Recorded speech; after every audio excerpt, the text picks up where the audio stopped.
fast, have fun. Oh, yeah. Let's go!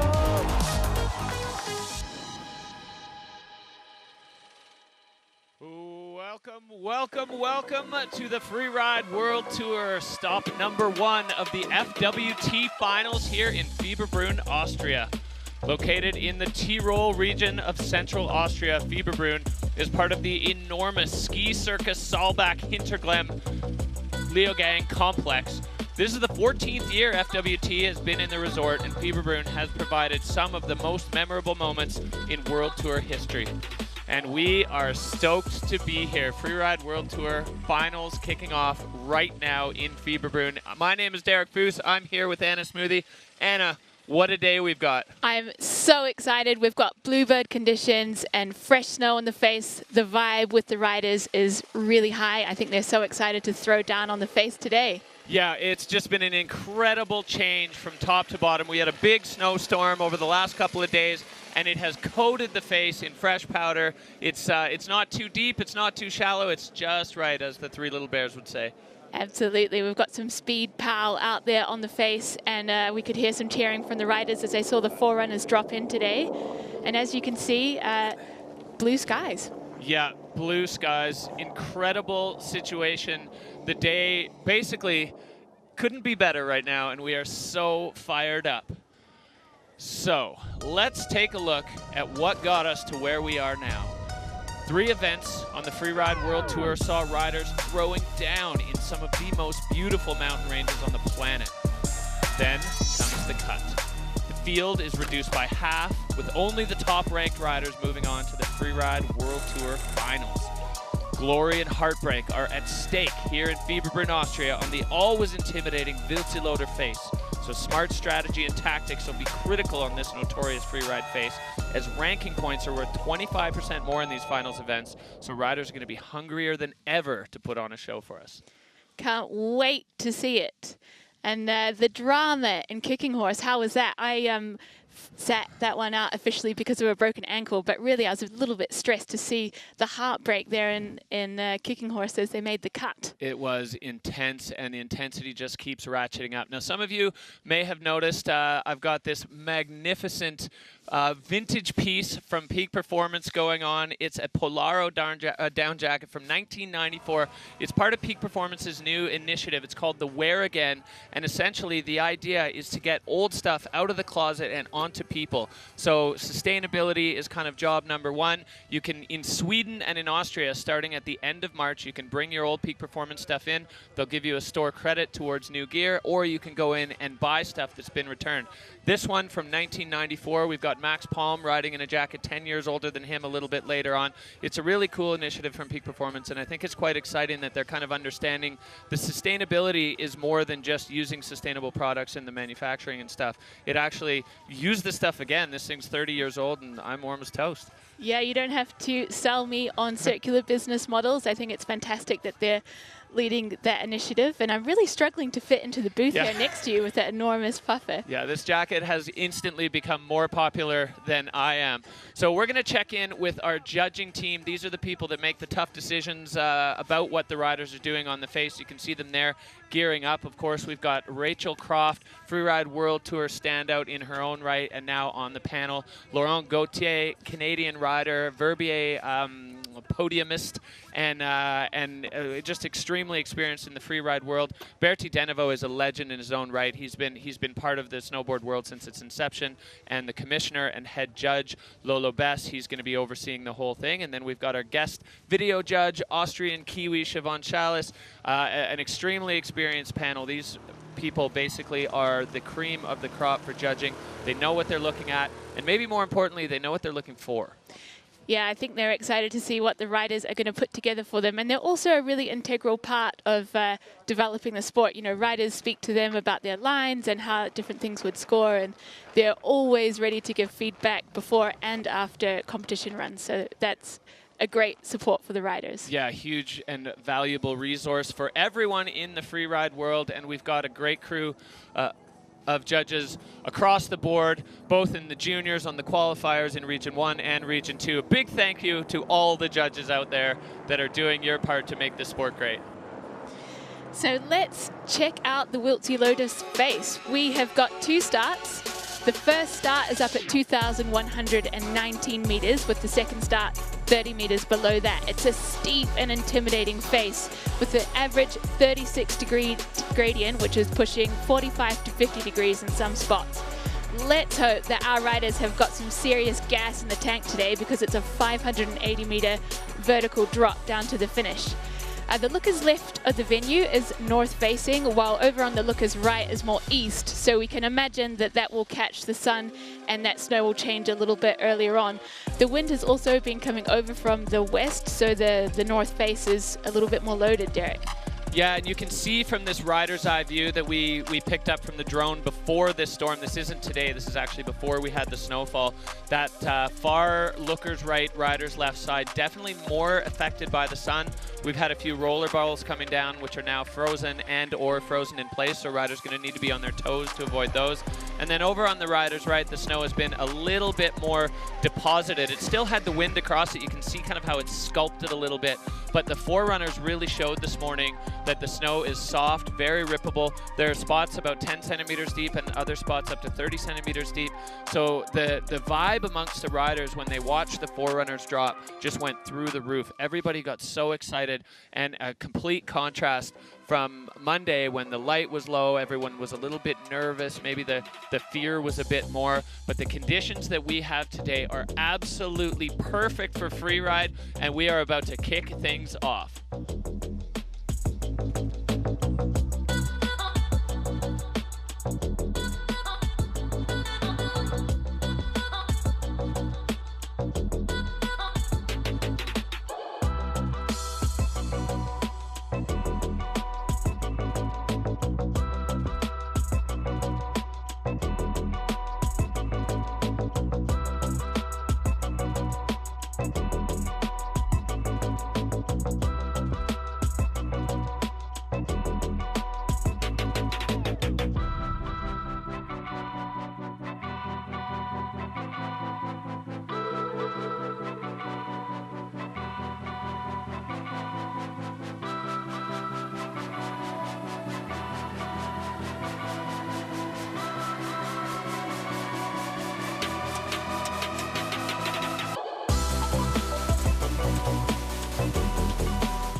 That's actually quite good.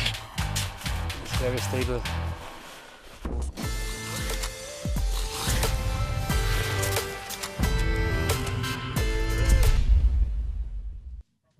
Well, our first category of the day is snowboard men. Sometimes it's a win to be the first category of the day, sometimes it doesn't feel like it, but today the snowboard men, both at breakfast and especially when we got up here, were feeling like it was a huge win to be dropping first. This face looking absolutely immaculate and spectacular. So the snowboard men are fired up, they're up at the top and they're ready to go. Let's have a little bit of a look at where we sit in the overall situation right now.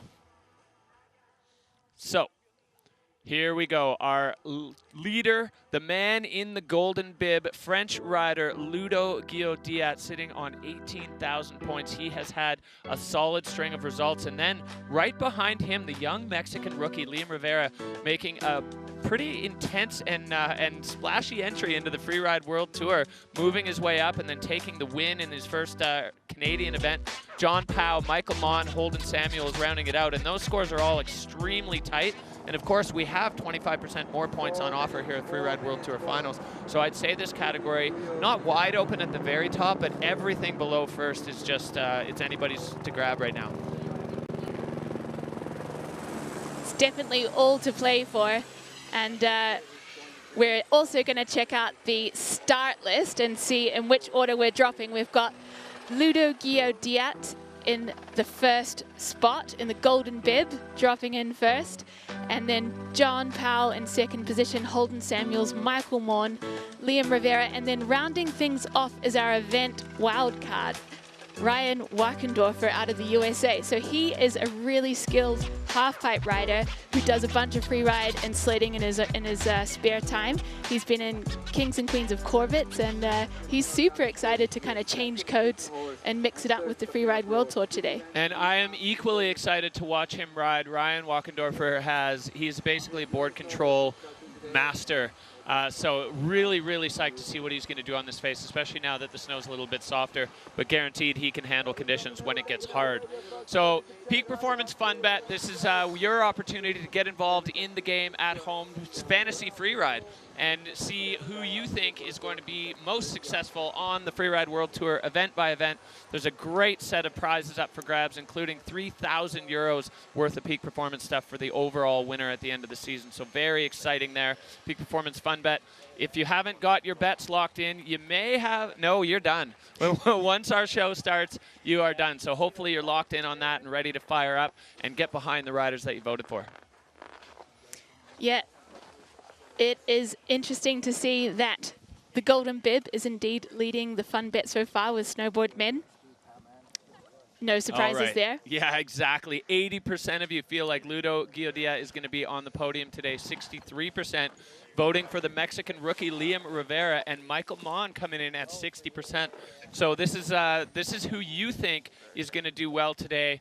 I'm sure each rider also feels they're going to do well, and the families of these three guys are probably pretty happy to see them on the top of the Peak Performance Fun Bet ladder. And wouldn't you be? And Ludo, I think, has the most experience from this field on this face. I hear it's his 10th year competing in Fieberbrunn. So yeah, he was really excited to let us know that. He's like, this is 10 years for me. 2013, the first time he dropped in a challenger event or a qualifier event here.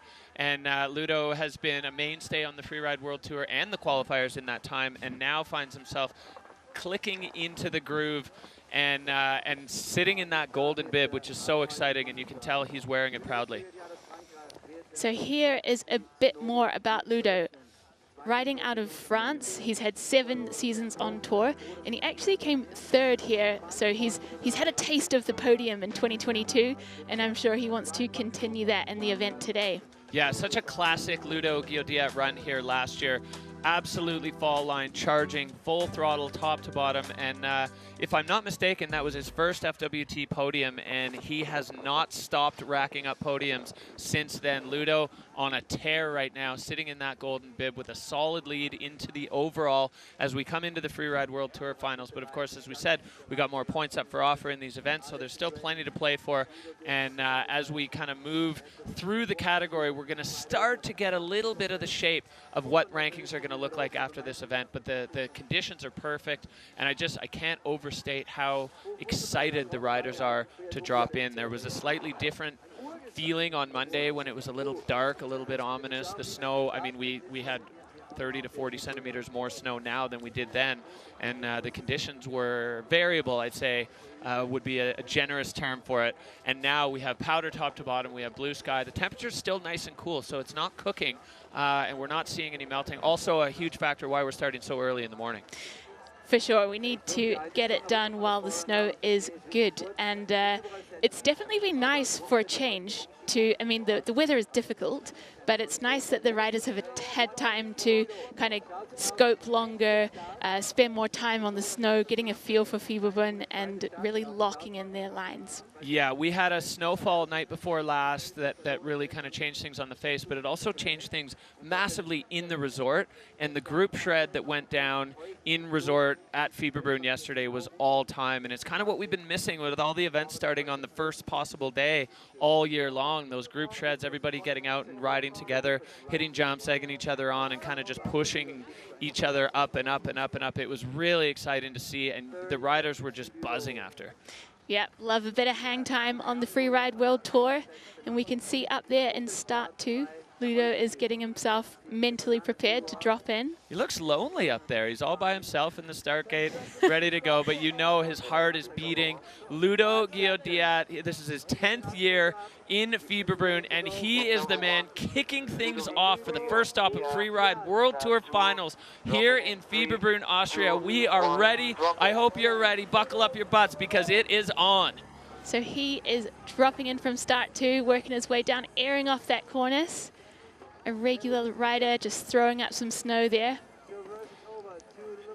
Ludo already with 2 airs, and you can see the slough just pouring down. Snow stability deemed solid as Ludo right off the point of the pyramid onto this hanging shelf and off. Great start to Ludo Guillaudiat's run.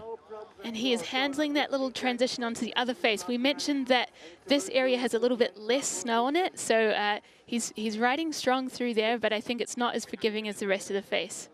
Yeah, very sun affected previous to this storm, so you can kind of see where he rides in the Forerunners track. It's a little firm, and getting himself now to the edge, straight off and stomping. Bolt for Ludo Guillaudiat, and now making his way down. The riders need to be careful. Those balls that you can see under the snow came from earlier when it was really warm, and they need to thread the needle through there as not to get taken out by a snow snake. And he's now jetted right across to the lookers left of the venue, so I think he must have something lined up for us to justify that traverse over there. Yeah, I'd say so. Fluidity, one of the categories that the judges are looking at, but they're not going to dock fluidity if you're traversing to get to something, which clearly Ludo is as he pops off that one and into another POW landing, now coming crosshill into this one as he takes off. Lands it really solid, throwing up some snow there, and he is not done. Moving into this lower section here. What's he going to find for us? Well, this is just classic Ludo. The run packed with features and never looking like he's put a hair out of place as he goes to fall line and stomps again, pointing it through the trees and through the old snowballs, and now firing down through the lower face. Ludo coming into the sun and getting that warm sun on his back feels like a million smiles. That was a fantastic start to the event today. He'll be stoked with that one. I'm sure that's also a big bonus. Oh, you hear that he is so excited. Well, the riders up top are going to be as fired up as Ludo is, because that just showed everyone exactly what the conditions are. Let's check out this run. So popping in a few smaller features at the top of his line before he lines himself up to air into that triangle hanging pad. Just perfect execution there. Yeah, the only way out of there was to air, and then getting on the heel side across that kind of slightly crunchier snow, putting it into the fall line here and launching this long one. And Ludo really smart there. I love the way he laid the tail of the board down first to avoid the punch front. We saw a few riders go down with that at Kicking Horse when we had soft snow, and Ludo showing his veteran savvy there. Yeah, I think it's really about finding that balance point in your board, because we've got a bit of snow, but on that section where he was is still a little bit firmer. This is his bottom air, finding the spot, riding out with some serious pace, threading those trees and avoiding the snowballs.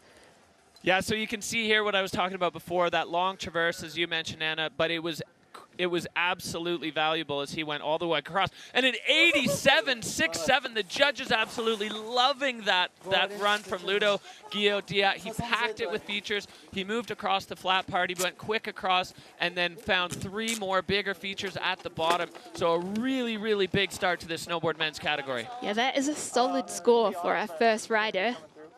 Oh yeah, and we head straight back up, and you can see that start number 1 there as our next rider in the gate. He's an American rider living in Canada in the Sea to Sky corridor, Jonathan Penfield, John Powell. He's another veteran on the tour. He's got a win in Verbier. He's been kind of slowly climbing up the rankings, started the season in 5th and then had a 2nd and a 3rd, so just stacking up podiums again.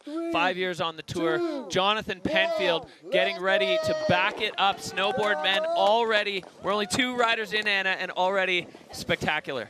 Absolutely. He's dropping in from start 1 and looking like he's heading across to the rider's left, which requires some real navigation through exposure. But he's a very technical rider, and I'm confident he's going to nail it. It is so steep up here, and you don't see it quite yet on the camera, but the exposure underneath him is ginormous. So Jonathan coming across on the heel side as he gets himself set up over this extremely exposed section, airing into the approach to the Heusel Cliff, and taking a cross court with a transfer. Oh, that was in, wow. Outrageous, threading from the Heusel over to the pyramid little transfer there. Incredible stuff from Jonathan Penfield. Super creative line.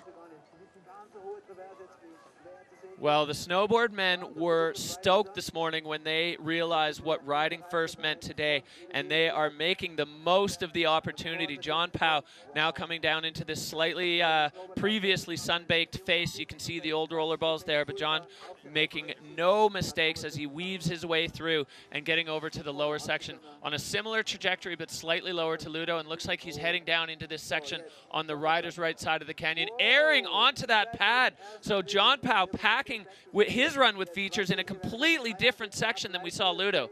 And getting the grabs there on all of his airs, lining up another one down the bottom section here. And riding out clean. And you can see a little speed check there before he took off. That was smart riding, because if you take that one long, it gets flat real quick. The tide runs out on that air. So smart riding from John Penfield. Yeah, it's a very short transition on that one. Riding out across the flats. The judging line is today at the arch there. But the judges mentioned if someone is very far to the left or right and they run out of speed, they can unbuckle and walk their way through the arch, but no need for Jonathan Penfield. Wow, sick.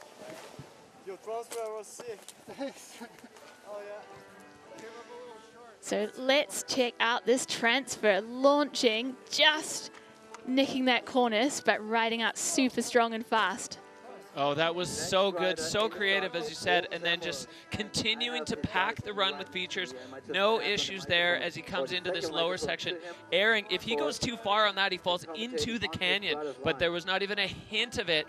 And Jonathan, you can see here, as we said, speed checking a little bit to make sure he lands in the right spot on that one, as if you take it too far, it's not too nice. And then the air over the bushes, Ludo loving it. So a slightly more direct line there, and we've got the score coming in 90.67, sliding into first position there with Jonathan Penfield. Wow, 2 riders in, and we're already into the 90s. This day is delivering. We talked about it a little bit after our false start. We said we really hope for the riders' sake that today ends up being a fantastic comp day, and we're 2 riders in, and I'd say that's already delivered on its promise. Incredible show from these men in the snowboard men's field as John Pao slides into the hot seat with a 90-point run. I think the judges will be sweating a little bit. 2 riders in and already in the 90s. Yeah, they definitely don't want to paint themselves into a corner, and these are the most talented men that are free riders on the planet. Holden Samuels, 23 years old. He started things off in his Freeride World Tour career with a 2nd place, so he has got the chops for this. This is his first time dropping in on a big European freeride face. The ones we had earlier, slightly smaller. The Vilseloader, notorious for the big mountain feel and how steep and scary it is at the top. Yeah, it's certainly intimidating, but he's shown his skills in big mountain terrain already in the previous stops. He did catch a rock in Kicking Horse and take quite a tumble, but he looks pretty comfortable up there.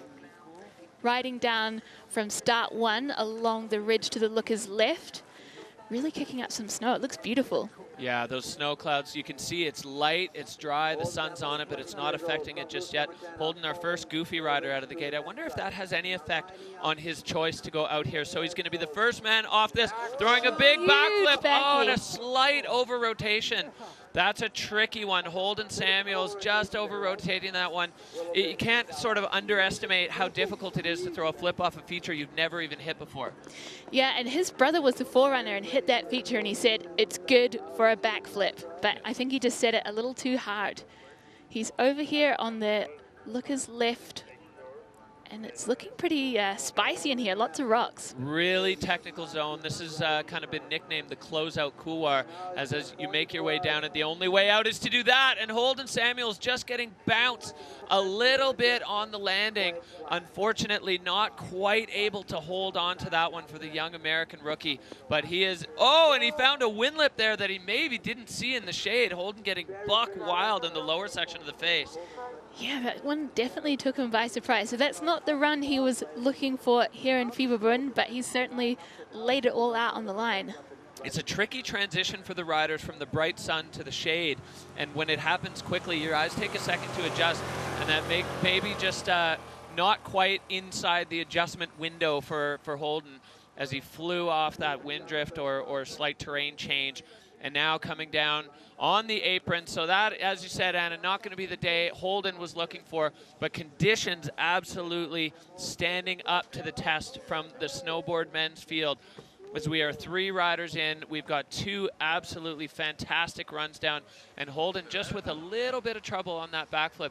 If you look up at the face, maybe we'll see it on the replay, his bomb hole quite a lot further than the one that the Forerunner set, and that could be just a product of the track being in. Yeah, maybe taking it a little bit faster as that snow is packed down on the run-in.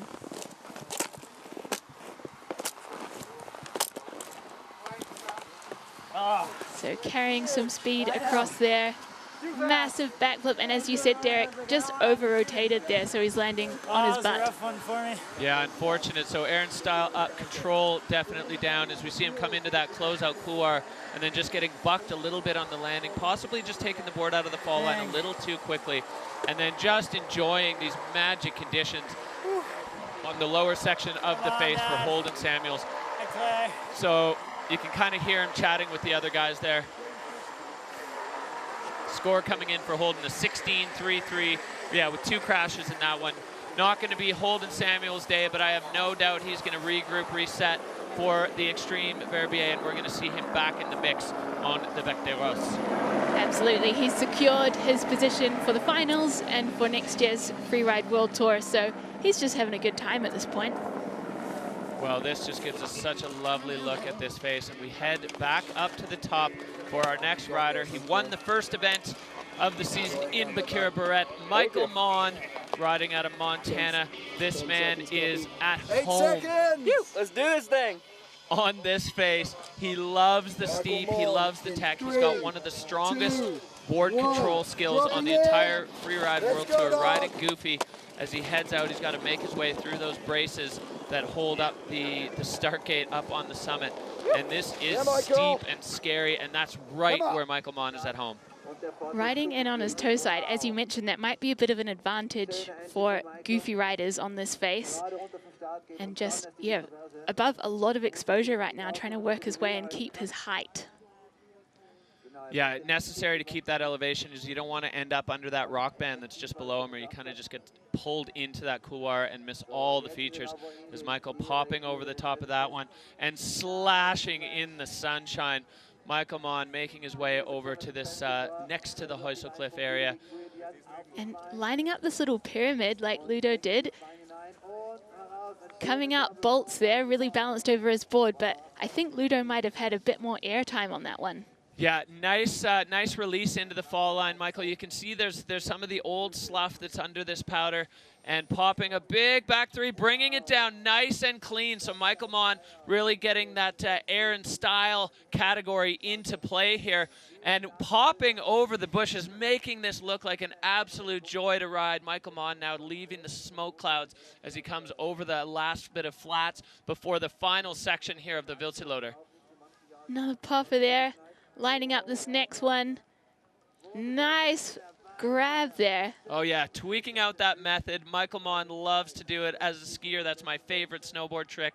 And popping off this lower one and keeping it fall line. He may have one more feature over the bushes.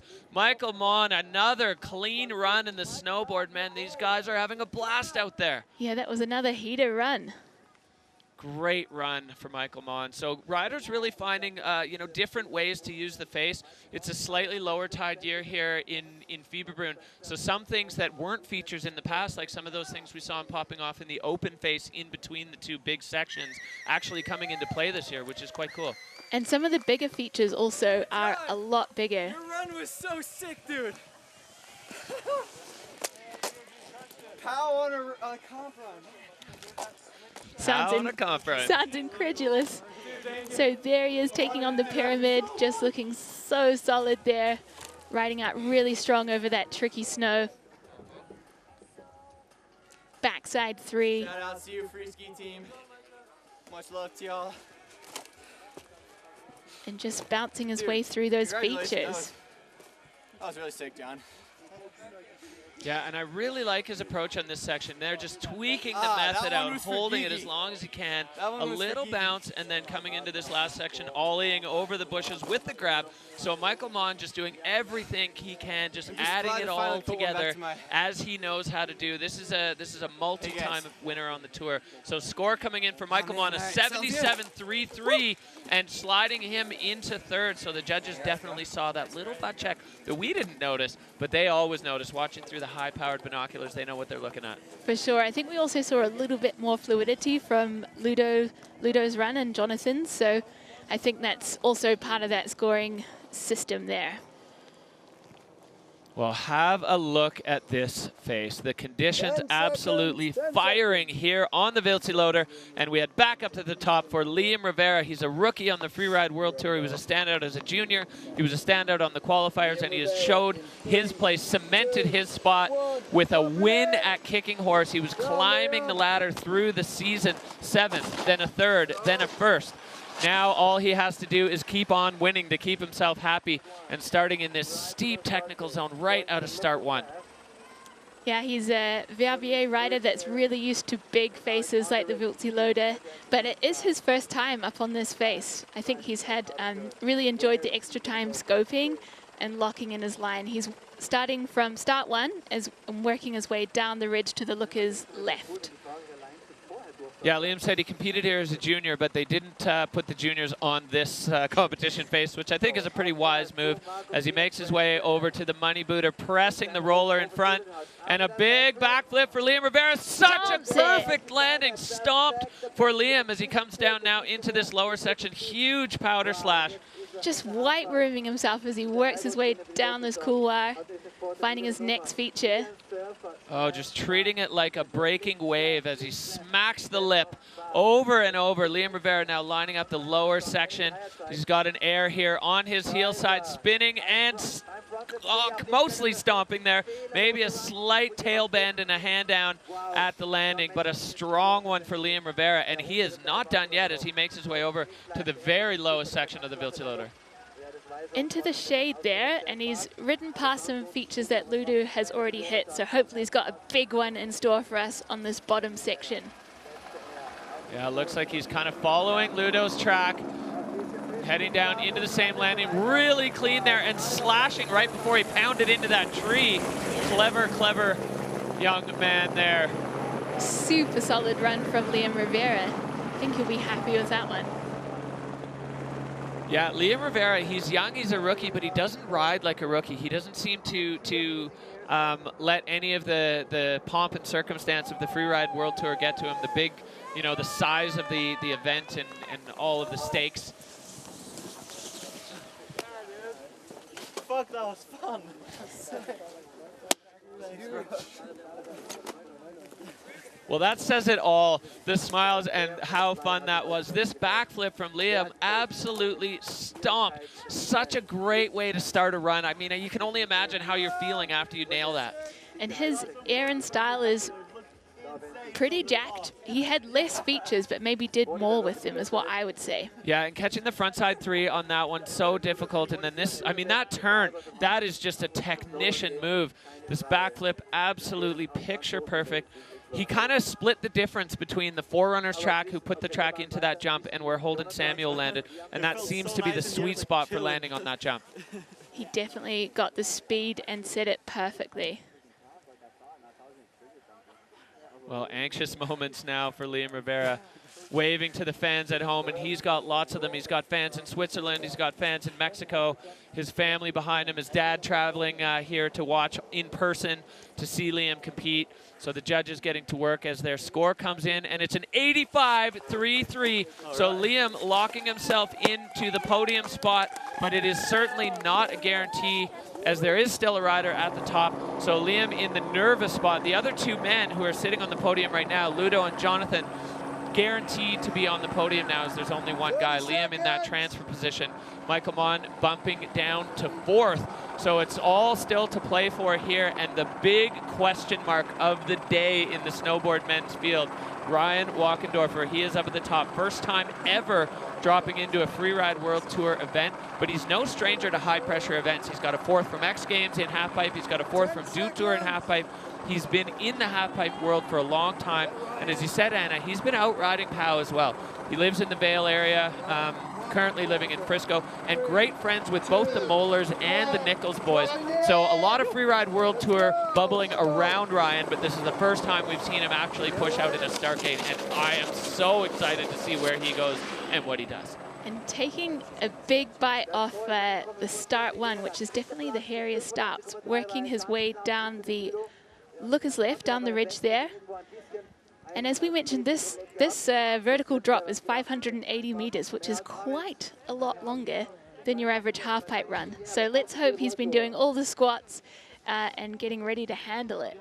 Yeah, he was definitely saying that. He's not used to riding nearly this far. But I will say what he's used to riding on is a lot firmer than this. So coming into the jump, laying out the backflip, and oh, unfortunately, just going over the bars on the landing. That could be a critical difference between pipe riding. You're never landing in powder. So that's unfortunate for Ryan, as that backflip was just looking picture perfect. And now getting out over this exposure. Yeah, he looked uber relaxed in the air, but then the connection to the ground did not go as planned. So where is he taking us through this little section here? Well, a lot of rock below Ryan now as he pops off a big one and just slashes on the heel side, comes out riding switch, and now back on the regular side. So really, really exciting riding there for Ryan. And the half-pipe rider is making his way towards the channel, but electing to stay on the Lookers left side of it. Yeah, slashing his way down with a big back 3 and another just unfortunate bump touch there for Ryan Walkendorfer. He's going to get down to this last hit and popping off that one nice and clean, shutting things down. So starting to see one of the prime differences, I think, between half-pipe riding. You don't have that snow kind of billowing over your board, and I know Ryan spends a lot of time riding off-piste, riding in the backcountry, but slightly different conditions here for him. So that was a bit of an intense introduction to the Freeride World Tour for this half-pipe standout. It's certainly an intimidating face to debut on, and it looks like he was also trying to work some snow out of his goggles in that bottom section, so might have lost a bit of visibility there. Huge. Flying from the top. Yeah, Ryan just getting bucked there, coming out of that backflip. His goggles are off, so we've got another goggles off run from a rider on the tour this year. That one just looked like he got his board sideways a little too quickly after the landing. Sometimes it can be hard to, you want to shut your speed down there. The back 3, really nice, and again, the board coming from fall line to sideways, and it's really hard to hold on to that. Sometimes you've just got to point it straight.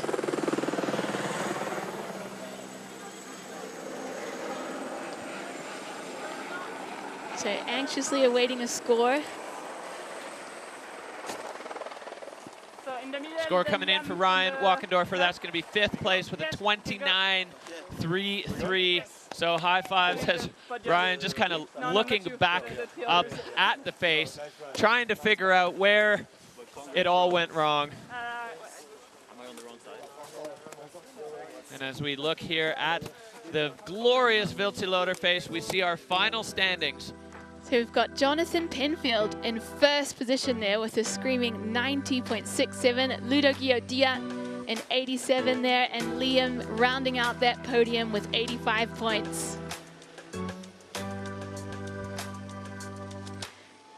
So another podium for all of these guys as they are so fired up. You can see big smiles for all the boys. Jonathan Penfield locking in the win, Ludo Guillaudiat and Liam Rivera. That is your podium. All 3 of these guys have been on the podium multiple times this year, and it continues after the snowboard men's category here in Fieberbrunn. So let's see what the mathematician wizards have done here. Ludo Guillaudiat holding on to the top spot and the golden bib going into Verbier, but by a much slimmer margin as Jonathan Penfield is creeping up behind him. And Liam Rivera now in the top 3, 24,400. So exciting, exciting finish there for snowboard men. Michael Mon and Holden Samuels rounding out the top 5. What a show and what a way to start things off here in Fieberbrunn.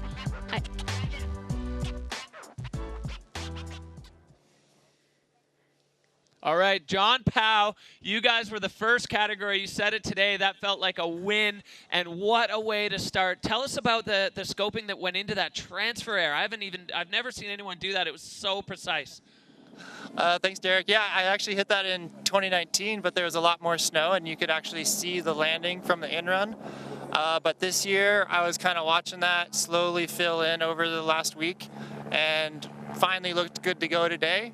And yeah, I was stoked that I did it. It was a little tricky coming into it because I couldn't see the landing and I came up a little short, but made it across well enough to stick it and ride it down through. So yeah, stoked to put that run down and yeah, have some fun in the air. Yeah, fantastic conditions and a fantastic run and locking down the win. Huge congratulations to Jonathan Penfield for taking the win here at the Fieberbrunn Pro. Just incredible. This transfer, as you said, he did hit it before, catching that little wind feature at the top and laid his board down perfect, and then the rest of his run absolutely fireworks. John Powell with the win.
Let's do this thing.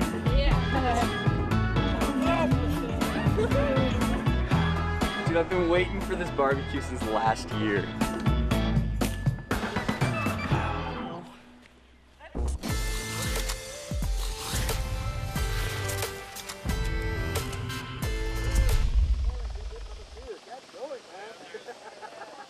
And there is no rest for the Shredders as we go straight back up to the top in our next category on the face here in Fieberbrunn, Austria at the Fieberbrunn Pro is going to be snowboard women. We'll see where they're sitting in the overall situation right now. Katie Anderson with a lock, 20,000. So 3 events done, 2 of them count. Both of those are wins for Katie, so she's got a commanding lead right now over Anna Orlova and Estelle Rizzolio. But as we said, we're on a big face, we're in powder, and anything can happen here on the Viltiloader, and already we've seen how exciting things can get. Absolutely, and I think Katie is the only one who can actually take home the overall title today, so that's a big challenge for her. So let's check out the start list and see how we're dropping these gals in. So starting things off, we've got our Austrian wildcard, Manuela Mandl, previous world champion, followed by Anna Orlova, Katie Anderson in the golden bib, and Estelle Rizzolio. So the girls, I think, they're fired up. They're really excited about the conditions, and I think they're ready to really put some special lines together for us today. Yeah, another category that was really excited about dropping early in the field with the conditions the way they are. They're ready to go. The face is in prime condition. They are ready, and they're so excited to have these conditions for just a red-hot comp. As we take a look, 91% of you feeling that Katie Anderson is going to stand on the podium. Anna Orlova taking 75% of the Peak Performance Fun Bet vote, and Estelle Rizzolio with 72%. So those are your 3 favorites. And I don't like to disagree with the fans, but I think with Manuela Mandl in the field, there may be a missing person there that has missed a few votes. Manuela Mandl, first of all, she's from Austria, so she knows this. This is her backyard. This is her playground. She's a free ride World Tour champion. She's back from injury. She said she's feeling 100%, and she didn't want to come back until she felt 100%. That was kind of her comeback process. We expected to see her dropping in the start gate for the whole season. She said her ankle just wasn't ready, and she wasn't willing to put it on the line until it was 100%. And now she says she is, it is, and we are ready for Manuela Mandl, the Austrian snowboard hero, to start off the snowboard women's category here at the Fieberbrunn Pro. Yeah, I saw her this morning and she was fired up for her run today, getting ready and in the mental space to send it. So she's dropping in from start 2. Regular rider, working her way down above the Housel Cliff and into, oh, she going into that couloir or into the triangle. So popping into the chute there, now riding out over the slough cone on the heel side, handling it like the boss she is, and now out into the powder. As we said, this has seen a little bit more sun than some of the other sections of the face, but this new snow providing a nice coat of coverage over top of that firm snow that we had before when it was sun-baked and then froze. Manuela finding some nice wind features there, just slashing her way around, popping off that wind drift as she now comes into the center part of the face, the transition piece. So let's see where she takes the run, towards the channel or over to the Lookers left. Looks like she's heading down to the Lookers right of that channel actually, and I heard the snow is really nice over there. Yeah, the forerunners came down with face shots glued to their grills and big grins on their faces. So Manuela now crossing over a little bit of a bush jump as she continues down this apron in prime conditions, lining up over this nugget, popping off the center of that and finding the seam between the old roller balls as it is pristine powder. She's got a little bit of a creek crossing coming up, but handling that slight compression with ease as a free ride World Tour champion does, and now just enjoying riding out of here in this pristine powder conditions, popping another little lip. So a lot of the little dips and divots have by having a bit less snow through them, they're providing fun features for the riders. And she's certainly having fun. She was throwing her hands up as she was coming out onto the flats there. Pretty stoked to be back on the Free Ride World Tour, I think. Yeah, Manuela was saying earlier that she's just really happy to be back with the crew, back to the family, and also back to feeling good. You know, it's been a bit of a process for her to get through this injury, and let's see what she's got to say. Das war schön. So she said that was beautiful. So her top air, she kind of danced between the Housel and that pyramid feature there and found her way through and then linked another handful of smaller features. So air and style is not that jacked. I guess she could have gone bigger or put a few more pieces in there, but I think she was just having a great time. Yeah, and as you said, Anna, just stacked up with features all the way down. So the judges, you know, they're gonna have a look at that. You can see on the bars, air and style, no spins, no flips, no grabs. But that's, you know, that's kind of Manuela's style. She is more the hard charging rider. 69.33 to kick things off for the snowboard women as she came in with a huge smile on her face, and that's starting to become the trademark of the Fieberbrunn Pro so far. The riders having an absolute blast out there on the face with the conditions that we've got. Yeah, we've had some challenging conditions throughout the season, and I think they're just so stoked to be skiing POW when they can have perfect visibility and just let her loose. Yeah, and really proving the concept of the weather window here in the Fieberbrunn area, as we've had some tough weather. You know, we've had snowfall, we've had cloudy days, we've had foggy days, we even had a little bit of rain below the bottom of the venue, but we are in form right now as we go back. Anna Orlova back on tour. She got didn't quite make it through the cut last season, and then back on the qualifiers, earned her way back, and then a solid string of results, a second, a fourth, a third for Anna, put her into the qualifying spot for finals and into the following season. The 2024 season's guaranteed for Anna Orlova as she drops in here. And definitely looking like a seasoned rider. She handled herself so well in Kicking Horse when she released a pocket and just, yeah, kept herself safe and kept sending it. So she's into the same zone where Manu was and is going more into, airing into that pyramid feature there where you need to air out, and looking fast and fluid as she rips out across that tricky avalanche debris. Yeah, Anna handled that really well, and then the big heel side turn just to shut the speed down as she comes into this peppery middle section, popping through, making sure she's careful at that transition where the two sides of the face meet. That can be an aggressive compression there if you hit it at the wrong angle, but no threat of that for Anna, as she's just bunny rabbiting her way all the way down the face over all these little features that are kind of shaped up in the middle section, this transition part between the steep upper part and the lower canyon section of the Vilseloader. Yep, popping her way through, throwing up a bunch of snow. Looks like super nice riding there. Going for the grab, might have just touched it. And is working her way down the lookers right of that channel.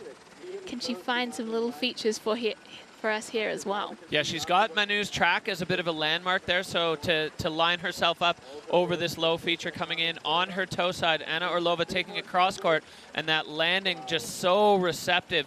A beautiful reception into the landing for Anna Orlova, and look at that, the body language tells the whole story. She is so psyched.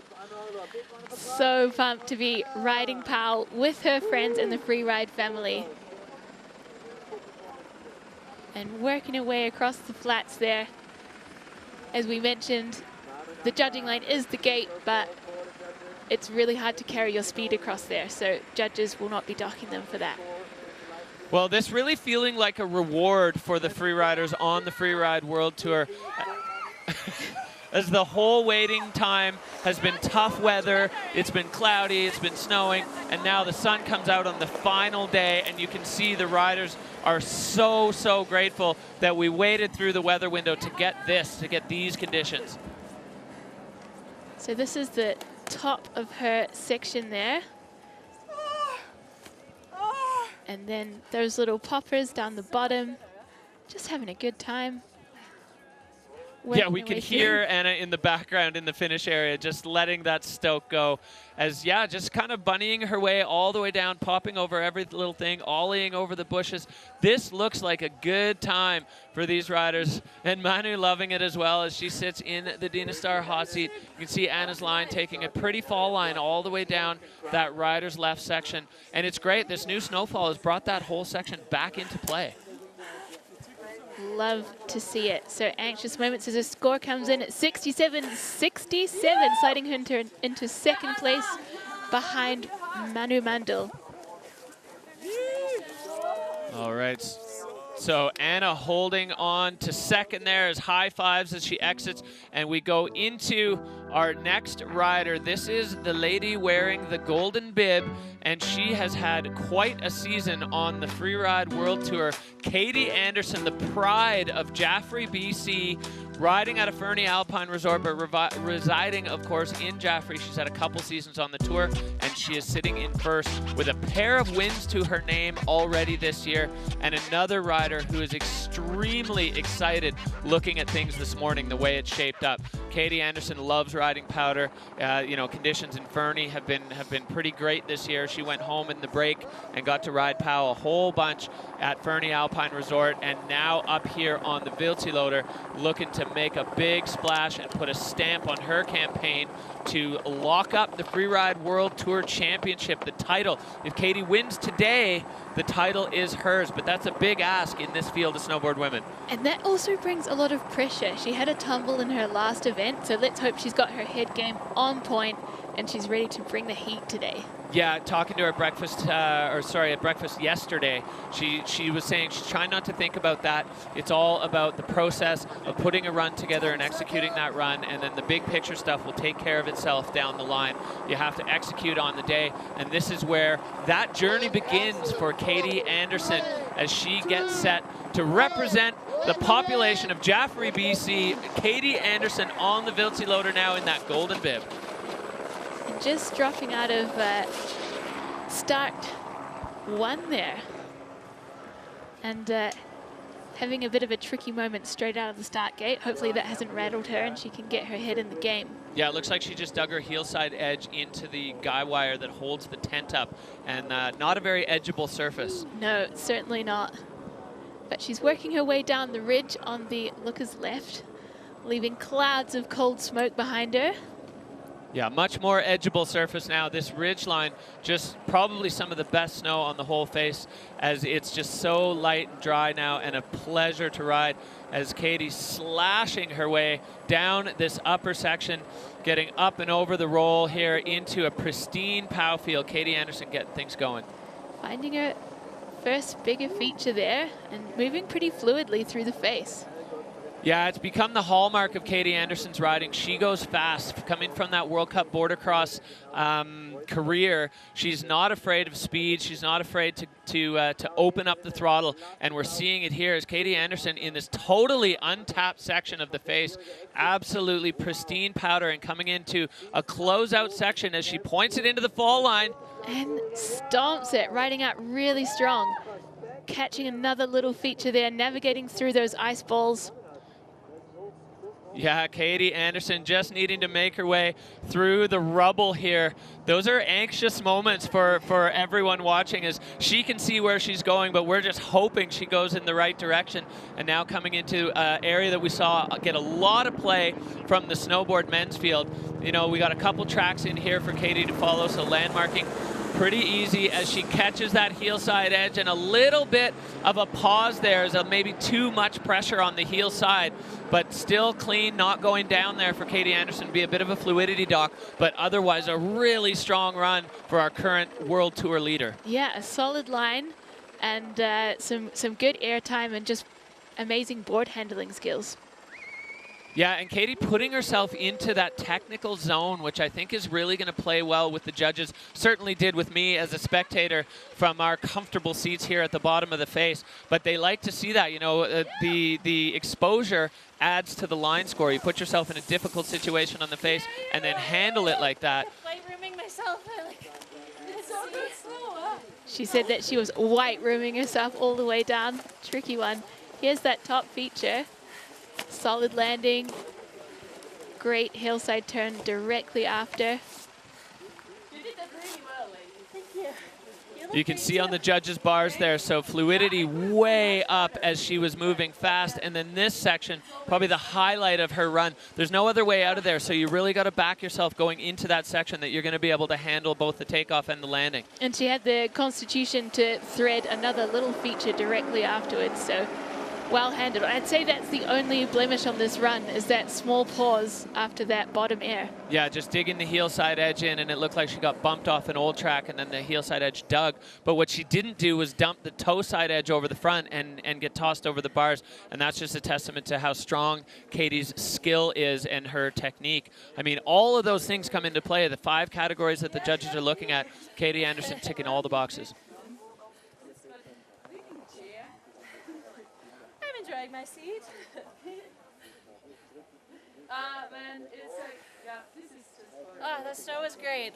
The snow is all right, score coming in for Katie Anderson, 70.67, and she moves into first place. So Katie Anderson has done what she needed to do. Now the rest of the field in control of her destiny as whether or not she becomes freeride world champion today. A huge hug from Manu Mandel. These two, they're good friends and love riding and competing together. But yeah. So sliding into the hot seat there. She'll be thrilled with that one. We've just got one more rider to go. Ooh, well, Katie Anderson has done her part, and there's only one more woman who can have a say in this. If Katie Anderson wins the Fieberbrunn Pro, she does become freeride world champion today. But Estelle Rosolio, the only one who can change that, and you know she's hungry. Estelle has just been on the ascendancy. She's got a 4th, then a 3rd, then a 2nd. There's a 1 spot that she hasn't been yet this year, and that is the top step of the podium, and she would like nothing more than to derail Katie's championship plans today and take that step away from her. Estelle Rosolio, she's a rookie on the tour this year, brand new to the Freeride World Tour, but nowhere near new to freeride. She's been out there banging around in the mountains, slashing, hitting big airs, doing big tricks for her whole freeride career. And now, lucky enough for us, we get to see it on the big stage. Estelle Rosolio, French rider, on course. Dropping in from start 2, and as you mentioned, she's made such a splash on tour so far. She's got freestyle, she's got big mountain skills, So I'm really excited to watch her ride today. Working your way above the Housel Cliff there.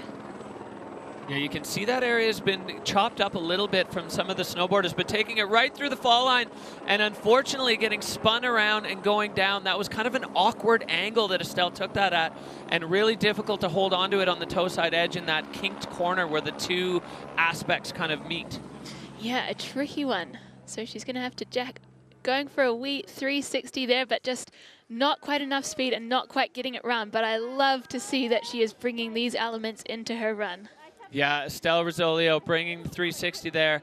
And now on the lower section of the face, you can see it's a little bit chopped up from the old roller balls when we had the warm weather earlier on in the week. But now the surface absolutely grippable and rippable for these riders. Estelle coming all the way out into the far rider's left side. We haven't seen anybody out here other than our guides doing the ski cuts this morning. So this snow pristine for Estelle.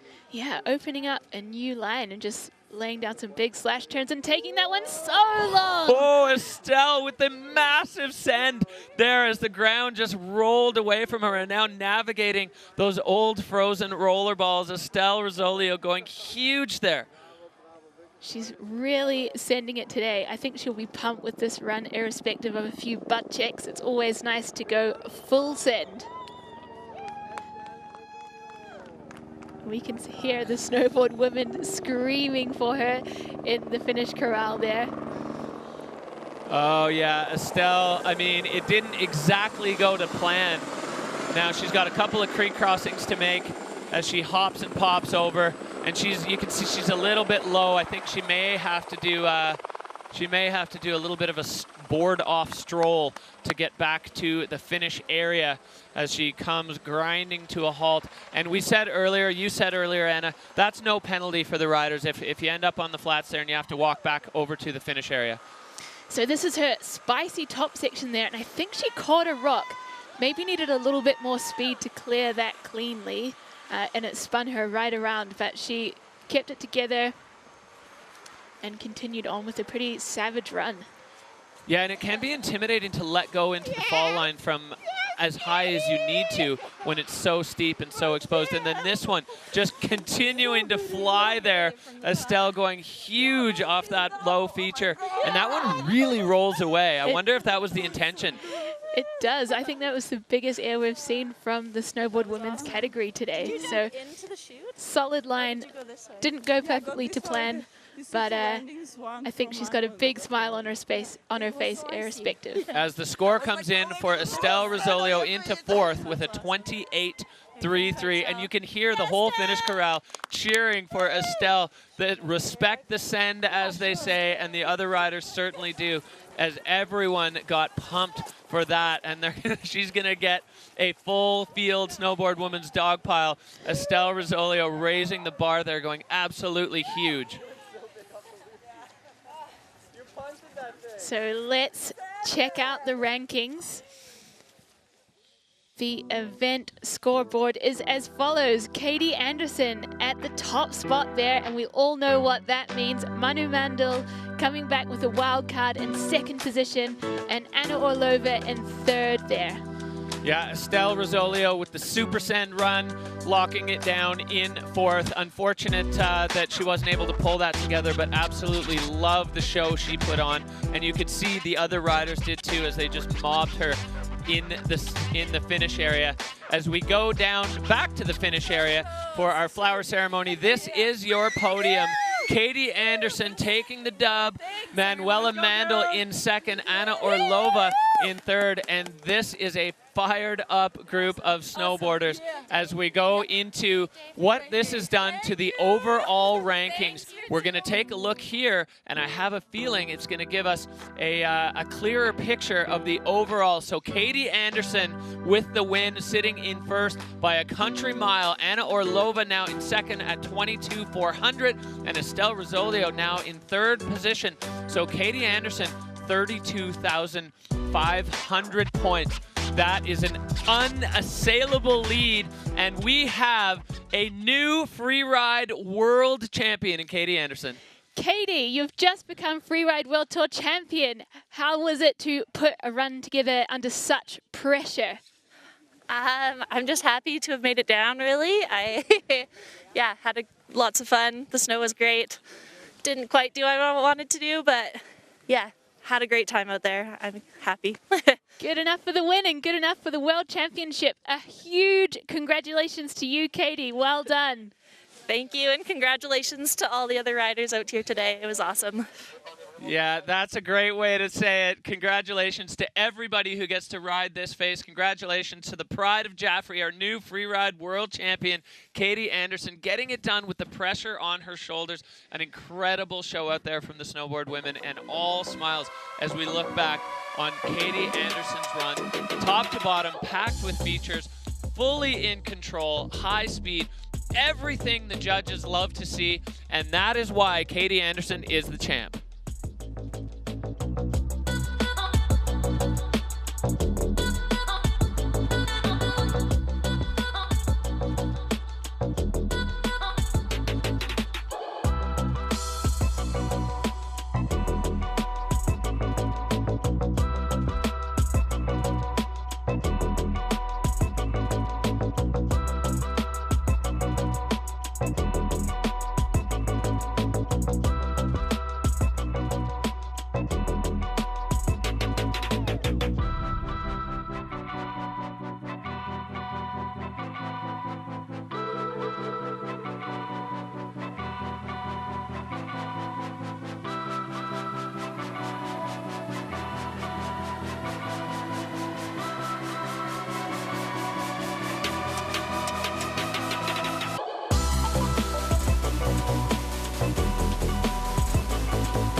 We are continuing our journey through the FIBA Bruin Pro 2023 here, the first stop in the FWT Finals this year, and so far it has delivered everything we hoped for, with the snowboard fields both absolutely cracking off.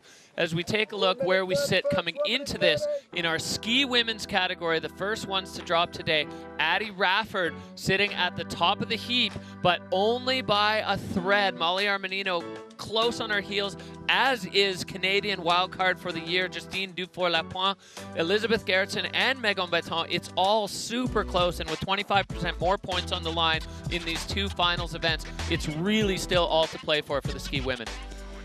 Yeah, I think the girls are ready to send it. So let's check out the order in which they're dropping today. Beautiful day.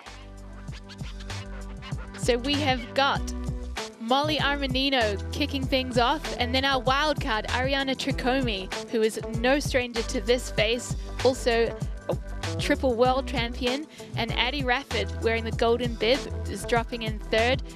Megan Baton, she's coming in fourth position, and Justine Dufour-Lapointe in fifth. Well, we'll have a look at what you thought as we look at the start gate. Molly Armanino ready up there to kick things off. She loves skiing powder. 77% of you feeling like the two-time Olympic medalist Justine Dufour-Lapointe is going to take a podium spot. Elizabeth Gerritsen, you can never count her out. 73% of you agree with that. And Addison Rafford, a big splash on the tour so far in her rookie year, already locking down a win on the tour plus another podium. So that's what the Peak Performance Fun Bet votes look like. We're going to see how it plays out as Molly Armanino, she is going to be the first rider on skis on the face today in earnest, as the ski women's category is underway here with our first rider, Molly Armanino. Yeah, she's got 2 second places behind her, and a little crash in the last event, but she's ready for this one and ready to bring the scent. She started from start 1 and is working her way down the ridge, looking super playful, like she's having Some nice power turns there. Yeah, great way to get yourself fired up for the run. A couple little slashes, get the legs moving. The riders have been standing around. They watched the face, or they did the face check, then watched the forerunners, then went up to the top. So it's been not a lot of skiing in the last hour to hour and a half for these athletes. So it's a good way to get things kind of moving and firing as Molly comes down to the steep and technical part of the Viltiloder face here, getting things going. Yeah, and she has been finding the gnarliest parts of all the faces we've skied on so far this season. So I think she's going to make something really interesting here on the Viltiloder. Finding her first air there. Airing right into the flats of that couloir and arcing a turn as she's coming down to the point of this thing now, popping off the edge. So getting things going in earnest now. Molly Armanino just playing with the razor's edge in the powder as we see her going over into an untracked section. The scoping of this and the understanding where you are on the face, so tricky. There's so many bushes. They all look quite similar, but Molly Armanino knows exactly where she's going. Heading into a little closeout zone, taking it and riding out super strong there with some real speed.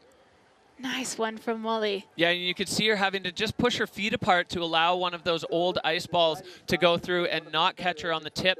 Molly Armanino now coming down into this sort of more playful section. There's a few poppers and rollers that we saw the snowboard men really working. And Molly popping off there, catching the safety grab, and moving down to the final feature, or one of the final features. See what angle she takes this one on. Nice one there. Oh, getting a... I think she landed a little bit off balance there and just got sat down. Oh, that's tough for Molly as it was all going well, but that is the nature of freeride. It's not over till it's all the way over, as Molly Armanino just laying almost in disbelief that she was so close to the checkered flag, and unfortunately it came undone at the last feature. So Molly looks like she's okay. She's getting up. I think that stillness may have just been the disbelief as she kind of takes in what just happened. So that's an unfortunate finish to that run for Molly as she now goes in search of her ski poles. Yeah, really came to a pretty hard stop there. And I think she's lost not one but two poles, but hopefully they're directly above her. I can see one there, and she's working the legs, getting them back in hand. So really creative take on the Viltiloder face for Molly. A lot of these riders in the field today, this is their first time on the face, and there's a lot that goes into that. You know, this one I think does favor the riders who have been here before, who have experienced the various coats of the Viltiloder. And Molly, a rookie on it. You know, the first time the riders get a view of this thing, it is big. Yeah, and just a little bit unbalanced. Her legs were going over to her left there as she landed, and they just came right out from underneath her. Yeah, you can see that left arm trail behind her as she takes off. So a little bit of weird rotation, maybe not quite finished the turn before she took off. So there's a slight bit of left to right rotation. You can see the left arm going up in the air, trying to fight it. But once you're in the air, there's nothing to push against to kind of fix that impetus that you've got going in a direction. And Molly, unfortunately, not able to get herself square for the landing. And now she's got a sweaty little hike to get her other ski pole, sending a ski dude or a ski ninja down to retrieve that for Molly. But I like to see that she's not using pole straps. Our riders have done lots of avalanche training, and we know that they can be anchors if you get caught in a slide, so it's much safer to have your pole straps off when you're free riding. So you can see here as the ski dude hands Molly her pole, we've got 30 members of the security team on the face. It's an incredibly robust team. They're consisted of a stack of ski patrollers, the mountain rescue team local here to Austria, multiple ski guides, 2 doctors, 2 paramedics, top to bottom on the face. The riders are covered, so easy access for the safety team to get to the riders in the case of an injury or the case of a misplaced ski pole. Absolutely, love to see it. I didn't quite believe that they had 18 in the mountain rescue team until they all skied past me in their red jackets this morning, so love to see it. And Molly is all smiles after that little explosion. So Molly Armanino there with a 29.67, not the day that the Tahoe native was looking for. but you know she's going to come back swinging when we get to Verbier, as the steeper and gnarlier and scarier it gets, the more Molly Armanino loves it. So as we move on through the ski women's field, the next rider in the gate is going to be Ariana Tricome, and I was in the room when her event wildcard was announced for this competition, and the looks on the other riders in the ski women's categories' faces was like just fear. They were like, oh, Ari's coming. Ari, the last time she competed on this face, she won. The last time she competed on the Freeride World Tour, 18, 19, and 20, she was world champion. So this is a huge, huge addition to the Freeride World Tour ski women's category as a wild card. And she was not that psyched on the conditions on Monday, but this morning she was vibrating, almost floating through the breakfast hall. And she's like, have you seen it up there? It looks so good. And she is so pumped. So she's got 3 titles. The last time she skied this face, she won. She's got to be just brimming with confidence as Ariana Tricome is on the Viltiloder once again. Absolutely fizzing her way out of the start gate 1 there and working her way down the ridge. Super excited to see Ari back on tour. Always such a playful rider. You can see her popping her way down the ridge there. Such a distinct style as the hands come up. It almost looks like she's cheering her way down the mountain. She loves it. We love to watch it. And Ari going in with pace right now as she is very comfortable on the Viltiloder, especially in these conditions.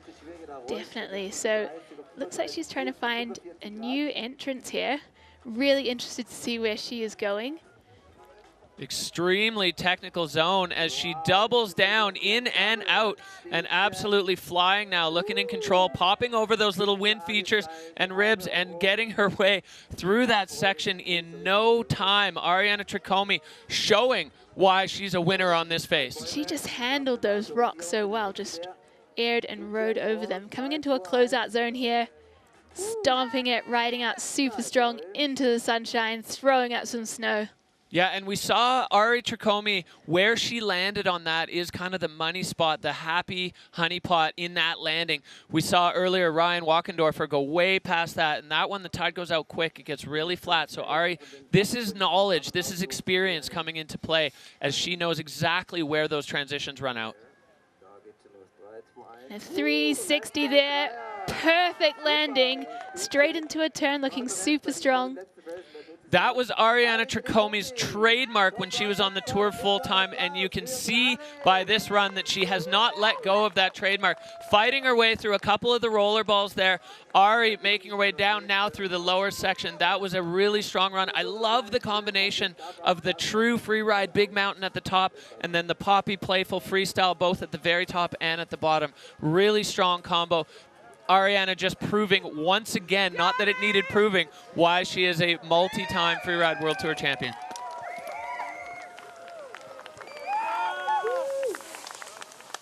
I love you guys. Love you, Freeride World Tour. Gangsta, gangsta. Gangsta, gangsta. Gangsta, gangsta. Love the vibes in the finish corral there. So here she is working her way through the salt and pepper, handling it so well, coming into a beautiful turn directly afterwards, just looking so strong. And here's that closeout air, and she just points it straight. Yeah, that was the only way, the best way to do that. Popping the 360, tips just skimming the top of that tabletop feature, but had just enough to get over it and landing clean as we kind of expect Ariana Tricome to do. All right, so an 86.7 for Ari Tricome, and she makes her way into the hot seat. Ari Tricome is back, and with a bang, with a stamp of authority on that. Love to see it. So we have got Addison Rafford coming up next, and she is our current leader. Absolutely screaming first season on tour. Yeah, Addie Rafford coming out of Sun Valley. She's got that freestyle kind of heritage. She started free riding a little bit and then found it too scary, so she took a break, but then missed it so much she came back, qualified right onto the tour, and immediately showed why she qualified, why she won the Challengers Tour last year with a win in her very first Freeride World Tour event. There's something about Addie's skiing that just makes you want to go skiing. Every time she drops in, all I want to do is put the microphone down and get out and get on the slope. She always makes it look fun, and she looks like she's having fun, which I think is the hallmark of the great runs on the Freeride World Tour. Absolutely. She makes the most of every feature, has a really distinctive style, and just looks like she's having the best time on the face. She couldn't even wait for the right start time. She just dropped in. Yeah, she's always wanting to go. You know, the other riders in the start gate talking about what a fun presence she is and how she just brings everybody's mood up around when everybody's a little nervous. Pumping over this roller, Addison Rafford getting herself into the air, sending that one. And just catching a bump on the outrun. She was, I thought, away clean and free, and then just getting bucked a little bit. Addie Rafford going down on that one. Hate to see it. She was looking so strong as she came into that one. But yeah, you're right. I think she hit a bobble as she landed and then just got bucked into the back seat. Yeah, and even on the takeoff, I'm sure we're going to see it, but there's a big roll that you have to kind of get light and press through to then kind of get into the full transition of the takeoff. And, you know, if you miss your timing on the press and the pop, you could see the way it center. It was really out, not as much up as we've seen some of the other riders that have hit that. We'll take a look here and see if we can dig into it. So maybe a little back seat and then just not able to get back to the front of her boots in the landing. Yeah, so that's an unfortunate one for Addie Rafford, as we've seen so many great things from her on the Freeride World Tour. But the Wildsee-Loader is not a forgiving place. This is a big alpine face in the heart of the Austrian Alps, and it really punishes mistakes quickly and aggressively. And we saw that there from Addie as she's just kind of hanging out. I'm not sure if she's waiting for somebody else to come and grab her pole, or she's just getting her. Oh yeah, we've got the ski dude there coming into sight who's going to collect her pole for her and get Addie Rafford back on track. That's an unfortunate end. Both the American riders so far having a tough time with the Wildsee-Loader. It's taken names here so far in the ski women's field. And Ari Trikomi, what's happened to Addie is almost a testament to what Ari was able to do here. Yeah, she put together an incredible run, and this is also going to really shake up our rankings. Our number 1 and 2 spots have both had crashes and lost their poles today, so looks like she's just threading her way down the couloir, getting some power turns in, white rooming herself. Yeah, so Addie Rafford wrapping things up and still going to be enjoying these wonderful powder conditions as we move through the ski women's field. And if you haven't heard, right after the Freeride World Tour wraps up, the second stop of the Freeride World Tour Challenger Tour is going to be kicking off on the Wildsee-Loader right behind it. Super Thursday here in Fieberbrunn. We have got a lot of competitive freeride, so if you're in the area, maybe you're watching on TV, you still have time to get up here and take in not only the world's best freeriders on the tour, but also those vying for those coveted spots here on the Freeride World Tour in the Challenger event. We had a bit of a tough one in Jasna in Slovakia where the avalanche conditions were just off the charts and unable to run. So big ups to the Freeride World Tour organizing group for regrouping and rerouting everyone from Slovakia to Austria and putting on this huge day. But Addie Rafford coming in, she's going to be giving a big high five to Ari there. It got so big, it's like crazy. Oh, so good. Oh. How's your run? Pretty loose, but I'm stoked that it was my goal. Oh, man. So Addie Rafford coming in with a 15. And that is not going to trouble Ari Trikomi as she sits in the hot seat. Ciao, Mama! Ariana's mum is such a boss and an amazing skier and telemarketer. I think she might have taught Ari a few tricks in her time. Well, she's done a great job because she is a 3-time World Tour champion and holding down the hot seat here at the Fieberbrunn Pro in 2023 as we're starting to see a few more tracks form here on the Wildsee-Loader face as we slowly zoom in to the start gate. We're going to see our next rider coming into view. And although we've had a couple of crashes, I'd say Ari's seat not overly safe yet as we look at Megan Beton, French rider out of Chamonix. She's a ski instructor. She was a ski racer. She had a tough start to the year, and then with all the pressure on at the cut, she rose to the occasion and put down the winning run in Kicking Horse with one of the purest freeride lines of the day. Full speed, full stomp, multiple airs in a row. Megan Beton showing exactly why she's on the Freeride World Tour. And I think we're now coming into what is a little bit more her style of face. So looking forward to a great run here from the young French rider. So Megan is dropping in from start 2, working her way down with quite a lot of pace there above the Housel Cliff, and getting pretty bucked there. Unbelievable recovery from Megan Beton. A ski ballet 360 overexposure, bringing it around at the absolute critical moment. That was incredible. That was outrageous from Megan, and she is not stopping there. Stacking in another cliff feature there and riding out strong as if nothing happened. Wow, Megan Beton showing her cat-like reflexes on the most exposed and scary part of the face. She got spun around in that old snowboard track, and now she's just probably trying to regroup and reset her mind as she's still not done, and there's plenty to play for. With 2 big crashes already in the field, Megan Beton can definitely salvage a result here. And she's coming in above this tricky cliff with this really short transition, handling her speed well and riding out strong. That was the perfect way to take that air for Megan Beton as she comes over. You can see now as we get more and more tracks on the face, it starts to affect the riders coming through the tracks more than it did before. And that was certainly the case in the upper section as she got stuck in that snowboard track and the soft snow underneath just tossing her into the scariest 360 that you could possibly do.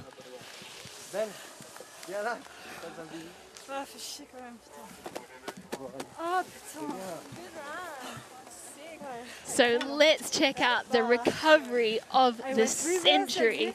So gets caught up there, 360s over a rock, somehow pulls that together. Unbelievable.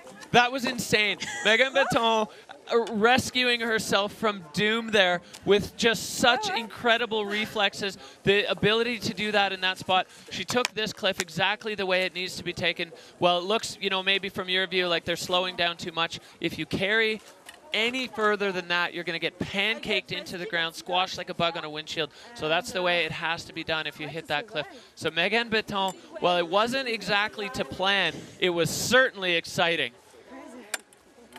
Well, the judges have to be wondering what to do with that because she didn't go down. She certainly lost control, so there's going to be a dock on control. But it wasn't a fall. It wasn't a crash. And yeah, I mean, backwards over the rock in the heart of the exposure, getting her skis back around into the fall line. We almost need a category for recovery. So a 55 there for Megan Beton.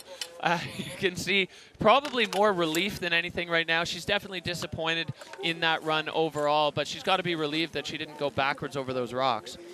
I'm extremely relieved that she held that together, and Ariana Tricome still sitting comfortably in the hot seat there. Yeah, she's looking strong. Her run as we make our way through the ski women's field gets stronger and stronger. So only 2 riders left in the field, which means Ari's going to be on the podium today in her glorious re-emergence onto the competitive freeride scene. No surprise there to see Ari Tricome sitting in that hot seat, but this is a serious challenge. Montreal's Justine Dufour-Lapointe, she's got a gold and a silver from the Olympics. She's already got a gold on the Freeride World Tour this year. She's come in hot, 6th, 1st, 4th. And Justine Dufour-Lapointe has been a huge addition onto the Freeride World Tour, and she is loving her time here. Yeah, super solid skiing from her so far this season. She's dropping in from start 2 with her typical aggressive skiing. Coming down onto the Housel Cliff. Getting herself lined up, looking like she's trying to get eyes on her trajectory as she goes over a little bit, a tiny bit of hesitation, and taking the same cross-court move as we saw Estelle do, but actually getting her skis in the right direction. So a nice connection there for Justine, making her way now across to this wind lip. This thing was just a wall of rocks the other day, and a little bit of a grab there for Justine Dufour-Lapointe as she makes her way now into this lower cliffy zone.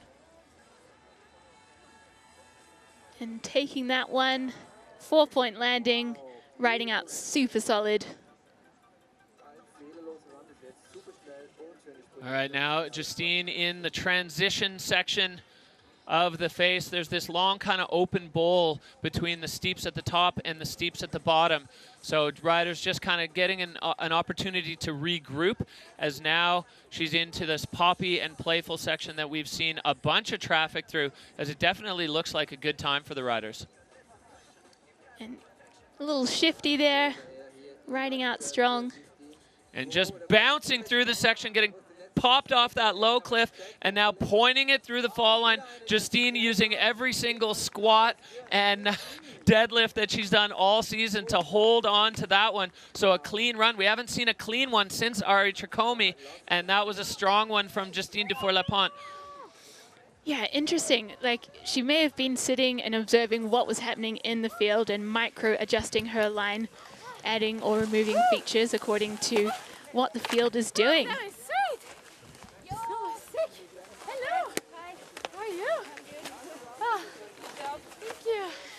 So definitely lost a bit of fluidity up here above the Housel and taking that entrance off to the side, but riding out really strong. And maybe didn't have as much speed as she wanted coming over that wind lip, but then threading through to find a really solid air here. Yeah, we've seen that windlip become a bit of a freestyle playground over other seasons on the Freeride World Tour, and I wonder if just without the track in there for Justine, and then a big shifty on that one, you can see carrying over the bomb holes, such a strong landing. That looked like a World Cup mogul landing. Boom, absolutely 4-point bolts. So you can see the bars all lit up for Justine, coming in at 68.33, so Justine Dufour-Lapointe into second, as we see now Ariana holding on to that hot seat for another challenger. We'll get a look at the total picture now as we see the top 5 currently in ski women. Ari Tricomi, Justine Dufour-Lapointe, and Megan Baton in a podium position with that wild move above. But of course, nothing is done yet, as we still have another extremely dangerous rider at the top of the face. Here on the Wildseeloader, the Fieberbrunn Pro just delivering everything we hoped it would, Anna. Yeah, the girls are definitely having fun out there, skiing POW, finding some super creative features, and just going full send, really. We've got one more rider at the top, as you mentioned, one of my favorites from this category, super creative skiing style, Elizabeth Gerritsen. Oh yeah, Elizabeth Gerritsen, always a threat on the Freeride World Tour. She's got one last piece of kit to put on. You don't want to drop in with your gloves dangling.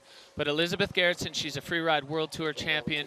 She's a winner on the Bec des Roses. Everywhere she goes, she's a threat for a victory. She's got such a great style. It's just that oozing Verbier style that always looks like, oh, it's smooth. I think that's the best way I can describe it, is smooth. But she skis with such power. And it's always a curious debate in my head when Elizabeth Gerritsen drops in, if we're going to see freestyle Elizabeth or if we're going to see the mountain goat Elizabeth. Which one will it be today on the Wildseeloader? Well, she's heading into a pretty serious part of the venue there from start 1 straight into the Naas, skiing super strong and fast, but tumbling. Oh my. Oh, Elizabeth going down on the entry into the Eagle, falling through the rock section, and now she's got a big pile of slough kind of coming down. She's trying to arrest herself there.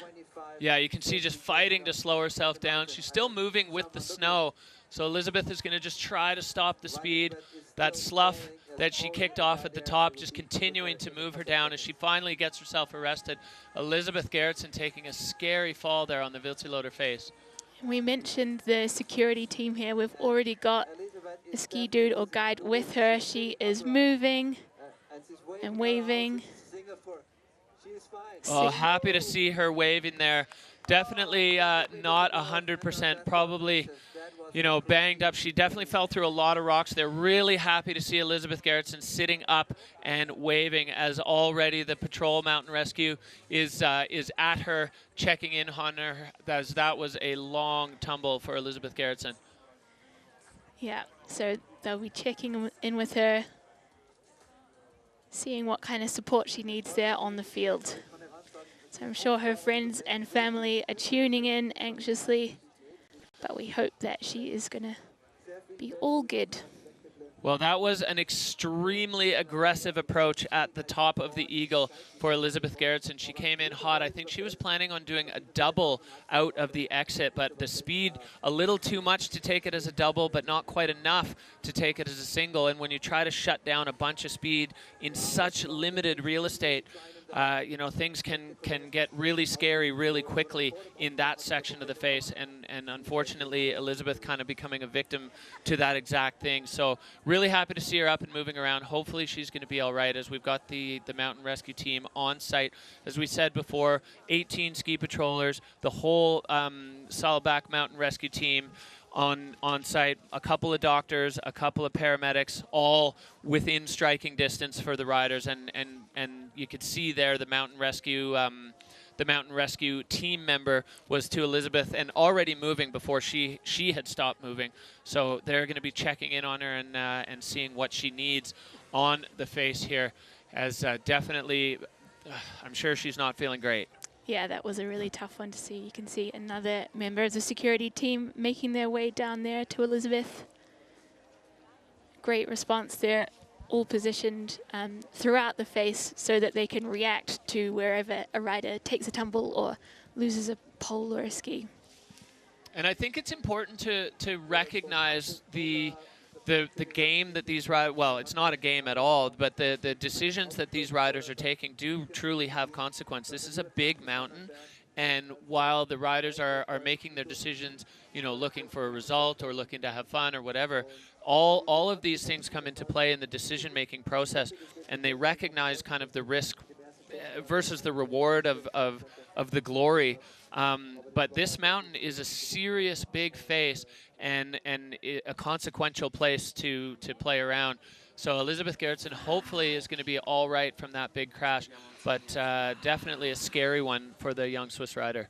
Ma che brutta caduta, ti giuro, che brutto, che brutto, che brutto.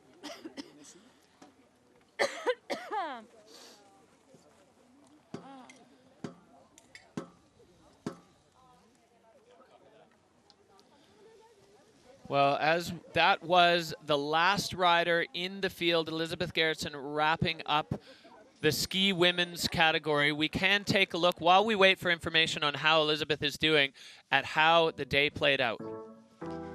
So our wild card, Ariana Trucomi, is up there in first position with an incredibly creative freestyle line. Justine Dufour-Lapointe in second position, which is super solid from her, and Megan Baton with the recovery of the century in third position.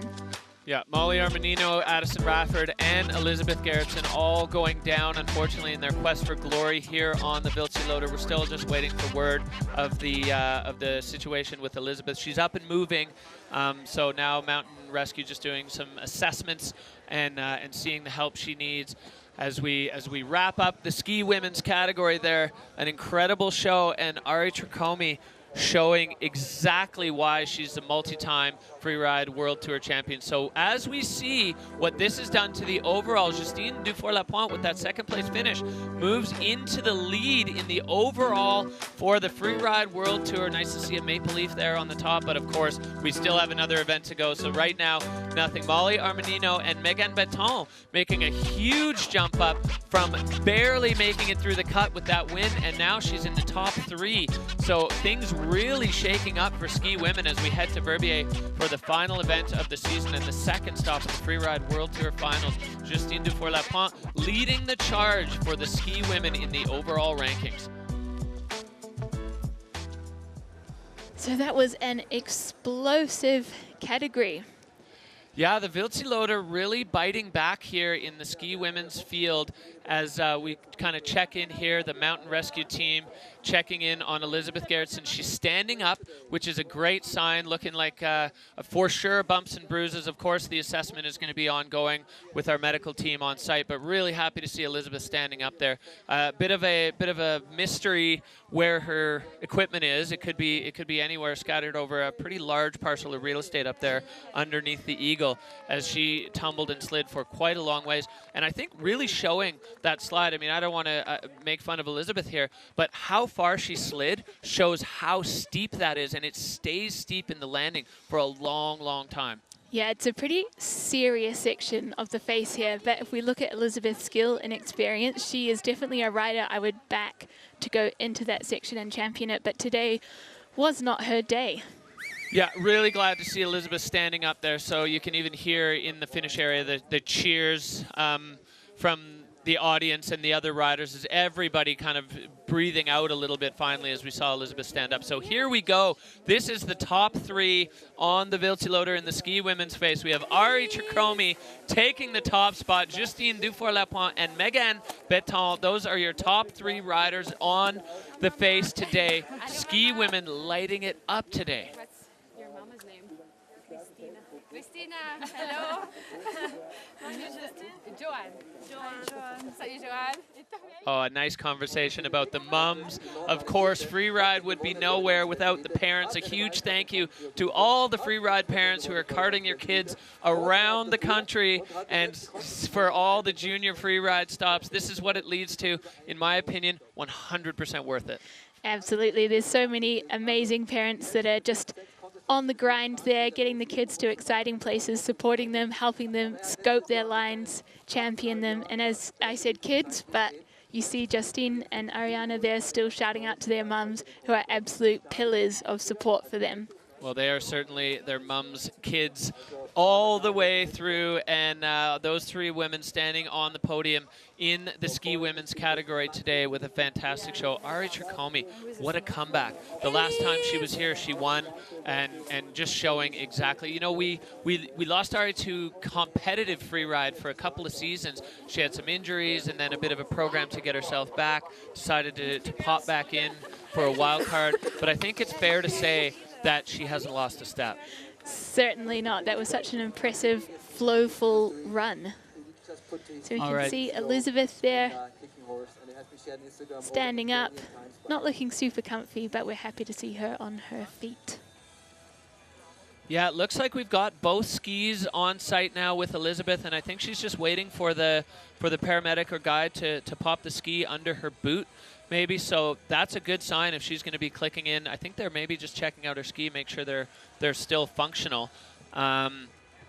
As definitely the skis have gone for quite a ride as well. So if she's waiting to click back into her skis to make her own way on her own feet down the Viltiloder, that's a huge, huge sign of the condition of Elizabeth Gerritsen, and a big, big source of relief for everybody, both on site here and at home.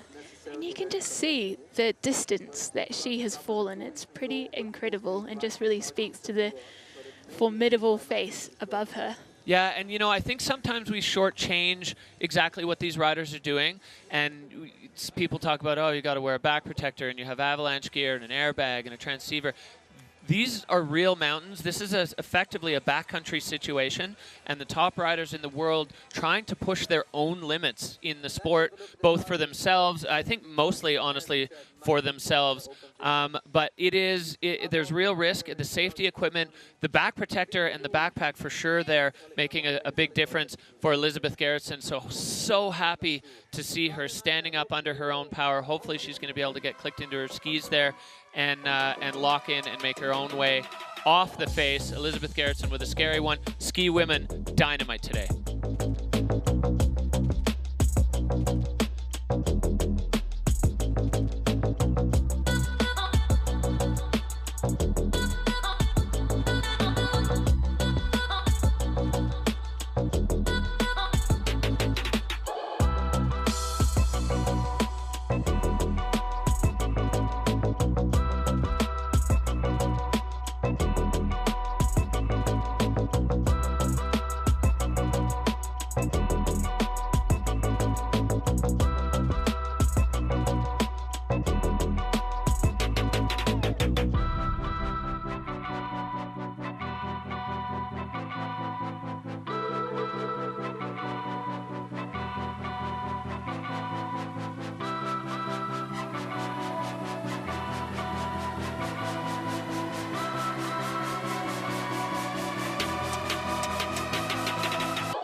Well, the ski women delivering fireworks as we have come to expect for them. I'm sure Mark Warner and I are going to be discussing that one in the Freeride World Tour podcast. And let's have a look here. Elizabeth Gerritsen on her feet, skiing down, making her way off the face. You can see just from the impact of the tumble, her airbag deployed. But so grateful to see Elizabeth up on her feet and skiing her way off the face. She's stopping in. We've got the mountain guides posted all over the face.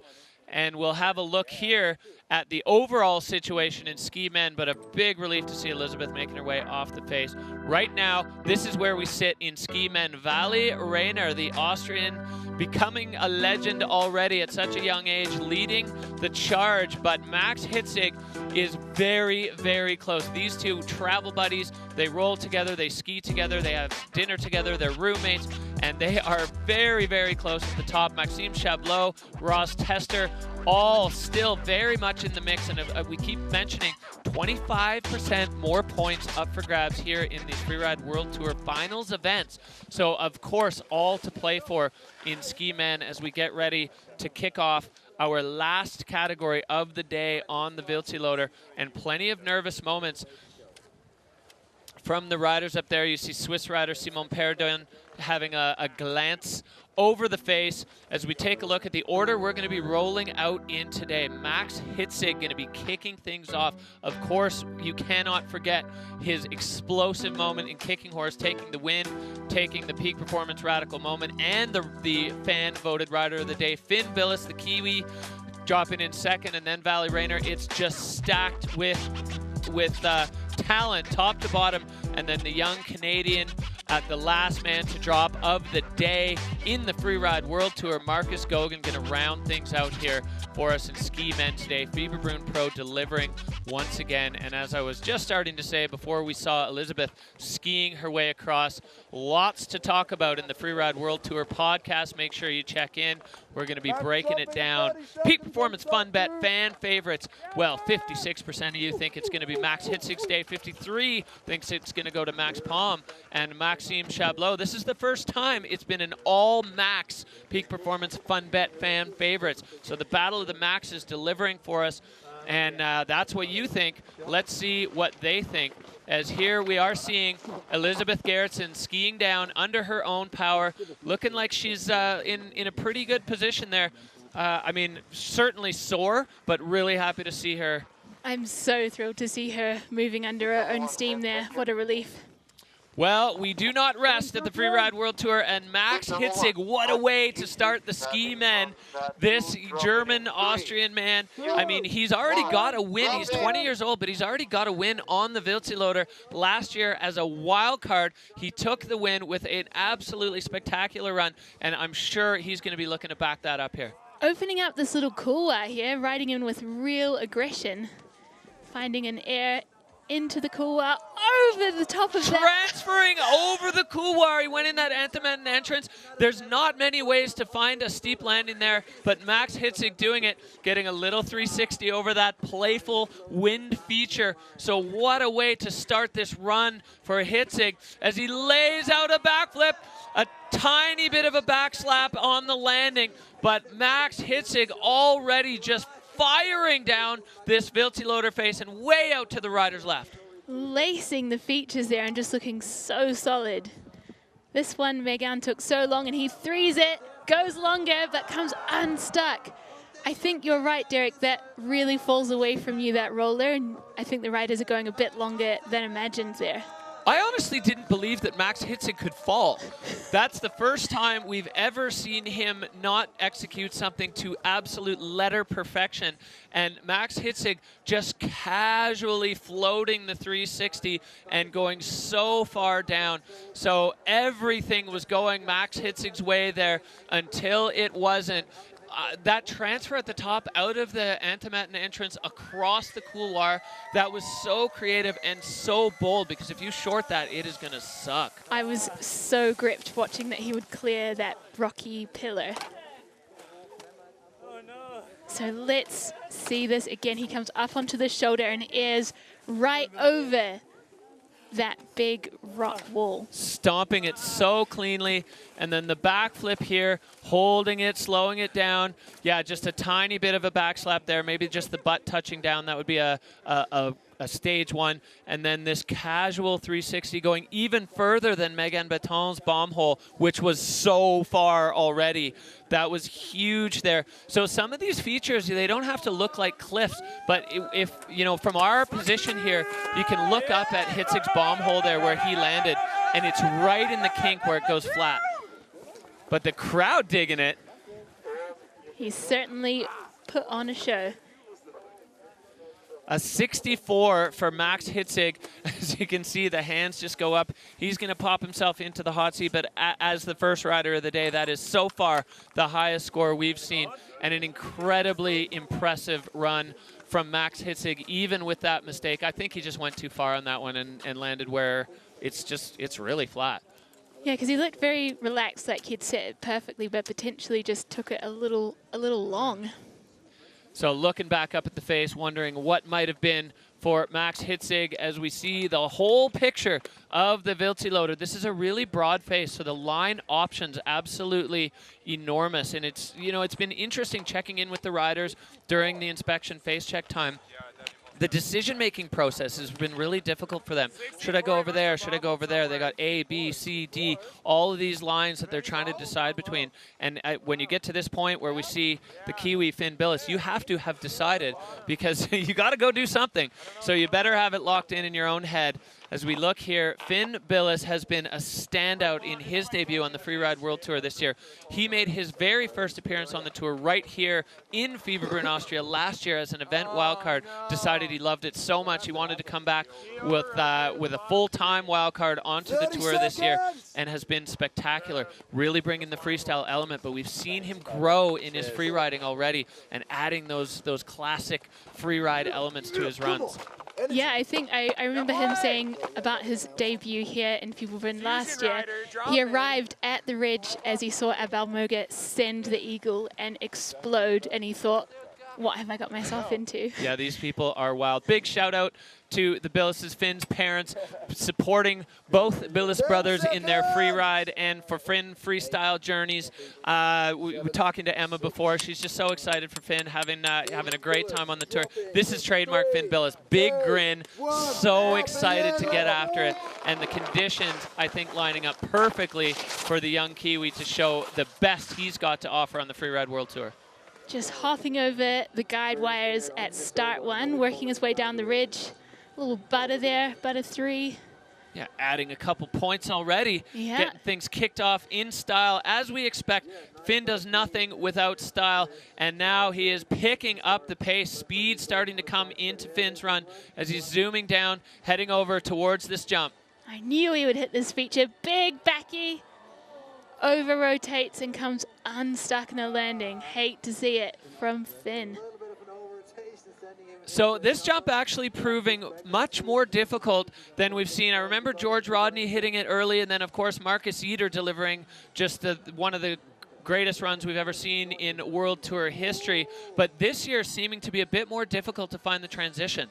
Yeah, it's a different snow year for sure. We've had less snow and then we've had a top up. So I think, wow.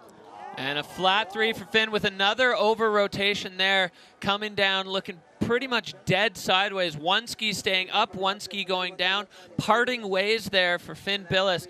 Unfortunate for the young Kiwi rider as, I mean, all the elements there, but just not quite able to put it together. I think riders are underestimating how quickly things get flat, and when they're watching videos of other years, the snow pile under the landings has been, or created a slightly steeper slope to land on. This year, that's not the case. We've got the nice top up, but the overall snowpack is still nowhere near what we've seen in other years. Yeah, it's certainly been a tough year in the Alps. We're lucky to have this top up, but it's just giving the riders a false sense of security in some instances. Yeah, for sure. So Finn's got to chase down his ski and see where it went off on its little adventure. I think you can see the track of it. Hopefully he can see that, as he's now putting on a single ski clinic for the audience on site and for you at home. Just having a wee kōrero with someone in the trees there. Hopefully found a ski. Going way down into the landing and deep into the snow. So there are certain spots in the snowpack here where it is quite deep. So laying out the backflip, that's where he needed to land, and carrying kind of an extra 3 to 4 meters as that rotation. It's really hard to, oh, that was a bit of a bumpy ride there for Finn. Yeah, as you finish your rotation, it's hard to stop it when you realize you're still a couple meters off the ground and your backflip is done. So Finn, unfortunately, going down on that one, and now he's just on the hunt. So he got 2 skis. Oh, he's got 2 skis on. It was hiding out in the trees. And Finn Billes, ever the playful rider, airing into the snowballs and just finishing things off with the trademark Finn Billes playful style, popping over everything. He's not going to waste a second or a single meter of this face in these conditions. He's going to enjoy this last little bit. Once he was reunited with his ski, Finn Billes, you'll guarantee coming through the finish line still with his trademark smile. Yeah, as soon as the comp was cancelled or postponed on Monday, he went straight out and cut laps, just playing around the resort with Addy Rafford and a few of the crew. So never waste a moment on skis, Finn.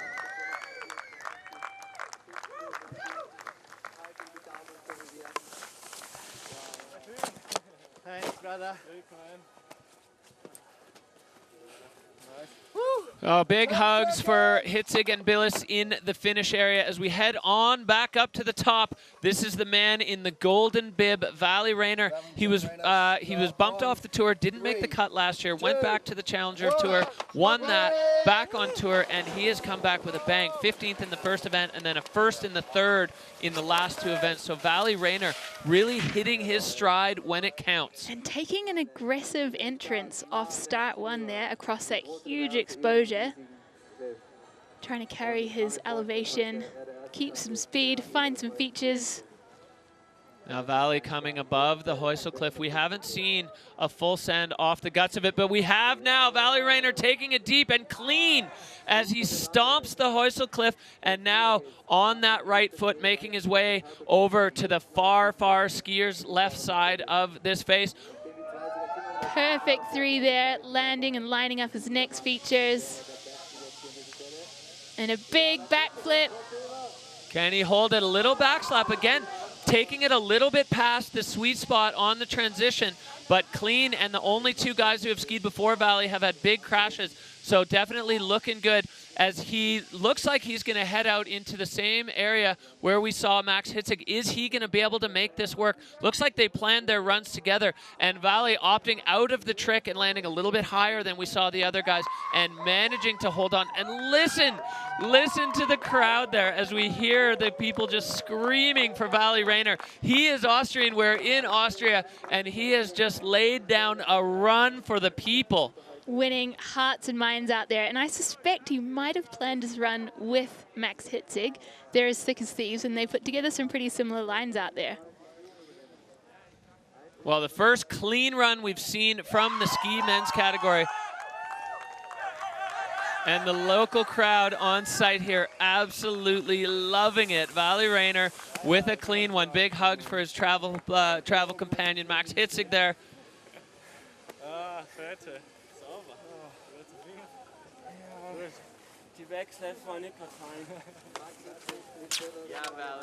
So going huge off the Heusel Cliff and just riding out with real power there. This big backy, as we mentioned, a little back slap, but the cleanest run we've seen so far. Yeah, he really laid that out, carrying way down into the landing, almost landing in the end of one of those bummels. We've got handmade signs. That's the sign of a true local hero. When the handmade signs come out, you know the crowd loves you. So Vali Rayner doing his bit here to take an Austrian win on the Freeride World Tour at home with an 81.67. So strong case for Vali Rayner as he's going to take up his spot in the hot seat. We saw him sit in the hot seat for a long time in Andorra, those nervous moments, and now he is back to his home, his former home, now his home again on the Dynastar hot seat. So Vali Rayner locking in, and we're going to see if he'll hold on. I mean, the continuation of this start list is just rider after rider after rider that are huge threats for that spot. So there's no way he can be comfortable for long. He'll certainly be sweating in that hot seat.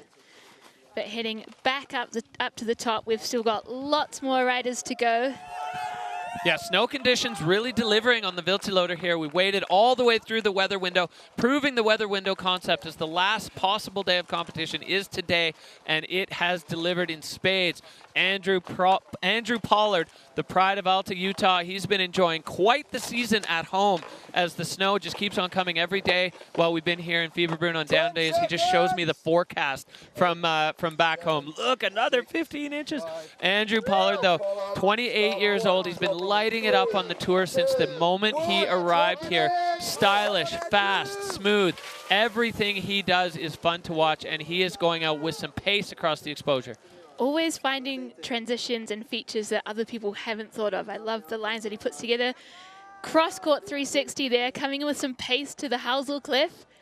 Big send. Perfect. Dumps it and carries some serious pace over to the right. Just a slight angle on the takeoff gave him that exact angle he needed on the landing, getting bogged there, 1 foot in the powder, but not going down and pointing it off the nose of that and turning again to make sure he adds another feature with a 360. So Andrew Pollard, I'm wondering if that bog in the snow kind of kept him from getting to where he wanted to go, but proving that he can keep it moving with a spraffy there. So Andrew Pollard, always fun to watch. Yeah, I feel like he's done a little bit of freestyling in this run. I think it hasn't gone totally to plan, but he's pulling it together. Big air there. And he looks like he wants something else. Yeah, staying on that left foot, finding another feature with pace. So Andrew Pollard just smooth all the way from top to bottom. A classic A-Paul run. Every single thing he does, you'll never see him land flat. You saw the cliff that took out Max Hitzig. A-Paul took it at a completely different angle, and his landing so smooth. Every single feature on that run had a nice connection. He doesn't like to land flat, and he understands how not to. He sure does. Beautiful run from Andrew Pollard. Some nice little squiggles there for the fans.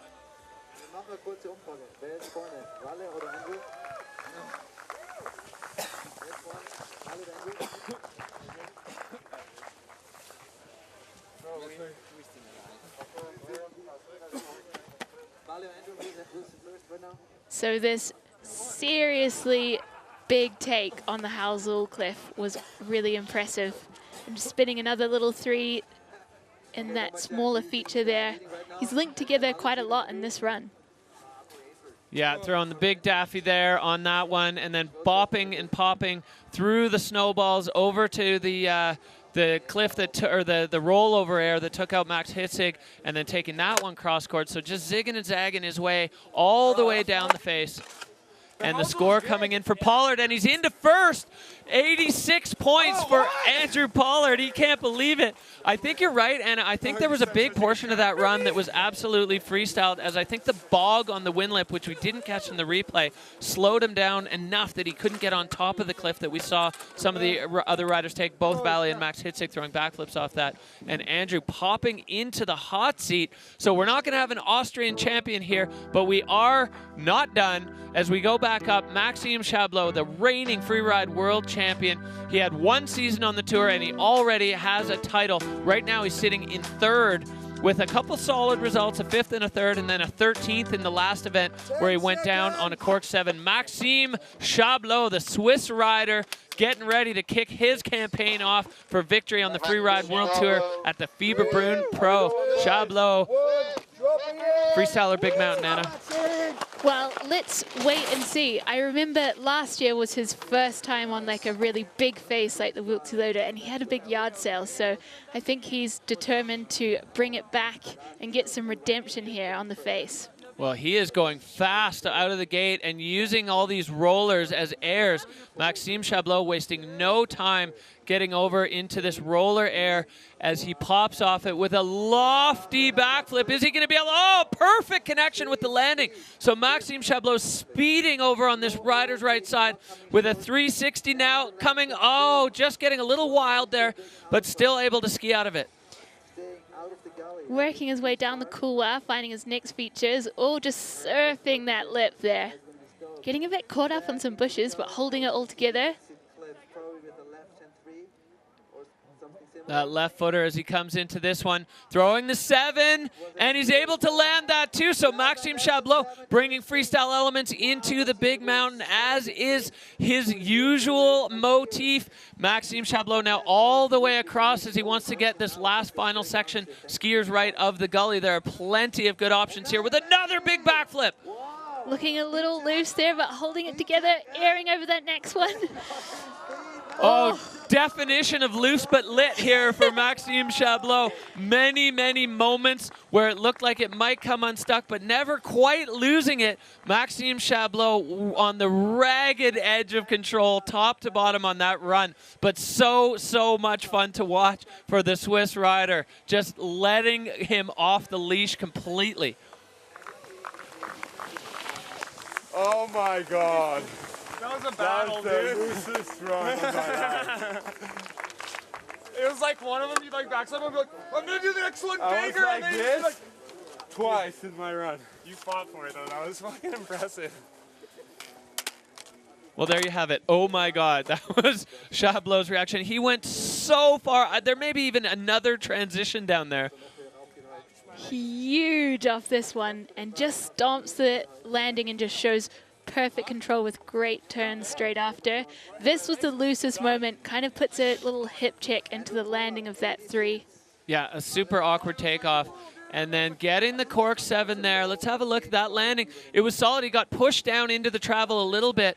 And then another backflip. And the run out from this one was absolutely haywire. Wild stuff. Skims over the next feature below him, but just manages to hold it together. I mean, you could see it in his reaction. He almost couldn't believe he was still on his feet at the bottom. So you could see on the video judges' bars their control a little bit. And there were many moments where Maxime Chablot was not in control on that run. But what he did do is keep his skis in the fall line. So that loss of control, he was able to fight back. And you heard Apol say, you fought for it. And he certainly did. So this is the judges' view. This is the exact thing that the judges are watching right now. They're winding the replay back to see what it looked like when Maxime landed on that 360. Was it hips first? Was it feet first? How is that going to affect the control score in the category? So it's really cool to get the inside look at what the judges are looking for real time. Yeah, the takeoff was way too soft.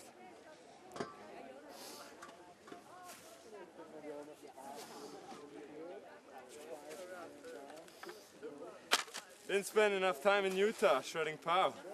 Nah, dude, you did. That was Utah. Dude, thank God I'm wearing thick gloves, bro. Because I punched that tree. I was like this in the air. Whew. Your Black Diamond Freeride World Tour branded gloves were great. In the back it was pretty big, and the 7 was pretty good as well. Yeah, so Can I go Maxime sit with Apol because I'm kind of tired. Maxime just kind of running us through the run there as these two riders catch up. Love to hear them chat as we wait on the judges to have their say. This is a tough one because there were many moments that were spectacular and really good. He said the backy was good, the 7 went well, and then a bunch of moments that were just ragged for Chablot there. Yeah, he seemed to set everything quite well, with the exception of that 360, which was pretty wild. Got the hand drag on the cork The sieve. thing that wasn't clean was not clean, but the thing that was. I mean, he couldn't have said it better. Yeah, that's pretty deep there. That's a deep assessment from Maxime Chablot. And you kind of heard him say to Andrew a little bit earlier, it was way too soft on the takeoff of that 360. So probably why he ended up, it looked like he bogged, and then he had to heave his body around. Hits, I landed them clean. All right, here we go. Judges having their say. Into second for Maxime Chablot with an 84.33. So the good parts outweighing the wild parts there for Maxime, but the decision coming in not quite enough to take down A-Paul's picture perfection of his run. So big fist bump there. The man, A-Paul's the man, bro. Phew. Well, I got to say I agree with that assessment there. Maxime Chablot, that was something. I'm sure we're going to see some replays from that run, running the absolute razor's edge between control and disaster. Heading back up to the top, the Frenchman, Oscar Mandin. He was a wild card onto the Tour this year and opened his campaign with a second place, a silver medal, and a podium spot at the very first event of the year. And what is Oscar going to have for us on the face today? He's heading out, looks like, to the rider's left from start one. Into the spicy zone there. His dad is here supporting him, cheering him on. He's had a great season with a wild card and a second place in his first event. Getting some air there, cross court, coming in above the Halsell Cliff. Yeah, keeping it pinned into the fall line. Perfect connection, landing and getting onto that right foot to make his way across. If he's going to have a little bit more luck with this windlip jump than we saw some of the other riders. It's just a little bit steeper. And yeah, just quite boggy on the way into that one. So not having quite as much of a playground effect on the riders' runs as we've seen in other years. You can see the sun starting to warm the snow on this side of the face. He's taking on his next one, big flat spin, stomps it. That's where you want to land on that air. Oscar Mandin doing his research as he finds the exact right transition, as we've seen some other riders get smushed on that landing, and he's finding his way all the way across, staying really high on this one. We know there's that big step down roller that Oscar is approaching. And just taking off a little corner of it. Maybe he's got something else planned for us. Yeah, there are features over here. The dead tree drop far, far over. We saw this be a playground for men's snowboard in the past, and Oscar finding a nice transition onto the snow. So a solid, solid run for the young French rider.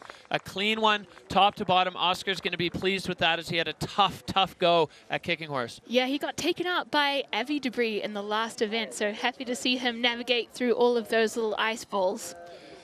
Yeah, there's definitely some old stuff under the new snow. That side of the face, the rider's left side, it sits in the sun from the early morning all the way to the afternoon. So in the early days of the weather window, we saw that melting and just shedding snowballs all the way down. Those snowballs are still there, but now it's in the negatives in temperature. So they're all frozen, and some of them even frozen in place, which is something you really don't want to hit. Getting a big hug from Papa Mandin. So love the way Oscar took the Halsell Cliff, landing in between the bomb holes. You can see line score jacked there.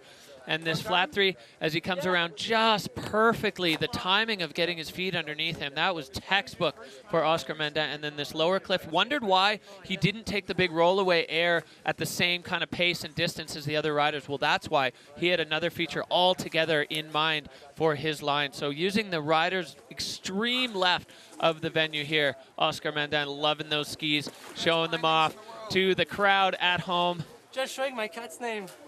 Oh, sorry, he was showing his cat's name. Oh, bro. He's had a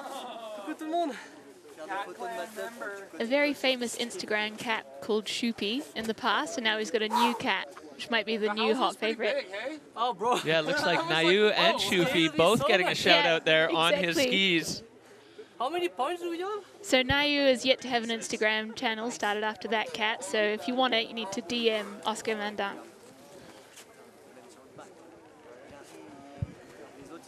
All right, well, the judges getting to work, lining up the criteria on their cards with what they saw from Oscar Mandin. And an 83.33 for Oscar Mandin into third so far. So A-Paul holding down a couple of really big challenges there. From the riders that we've seen so far, Andrew Pollard sitting in the hot seat, and Maxime Chablot in second. Oscar Mendin going to be sliding into third there, bumping Valley Rayner down into fourth, and Max Hitzig not having the day that he was looking for, so he's in fifth right now, but still plenty of riders to go. 5 more riders at the start gate. We've got 6 riders down, and this guy in the start gate is a huge threat. Peak Performance, or sorry, Scott rider, Simon Peradon. He's brand new on the tour, but every time he drops out, it's really exciting. He said at the start of the year he just wants to send it for the Swiss boys at home in Verbier, and that's exactly what he's done. But he's done it with a veteran's poise. Kind of, I have to say that I wasn't sure we were going to see from such a young man on tour. Yeah, he's made a really impressive debut and had 2 successful events and a little crash in the last one. So he's here in the Wiltsy Loader face looking to put one together for the books and for the boys, obviously. All right, so Simon Peradon making his way through a relatively untapped area of the face so far. Only a couple tracks in there as he makes his way down over this extremely steep section. 360 looks like getting sat down there. I think he caught a rock in the landing. So let's hope he can arrest himself, because we've seen earlier today that it's very steep. It's so steep there. Airbag deploying there for Simon Peradon. Not able to hold on. It's so steep. You can just see by the way the riders continue to roll. Hopefully Simon is all right after that. Looks like he's just kind of not stoked as he has taken a tumble through the rocks. So Simon Peradon just kind of collecting himself. Hopefully he's all right. We're going to get a wave from him. It's so steep there. Still continuing to slide as he tries to get his skis underneath him. And Simon back up on his feet and moving. So I think that was a disappointment pause rather than an injury pause for the young Verbier rider. Taking it easy as he assesses himself and his gear.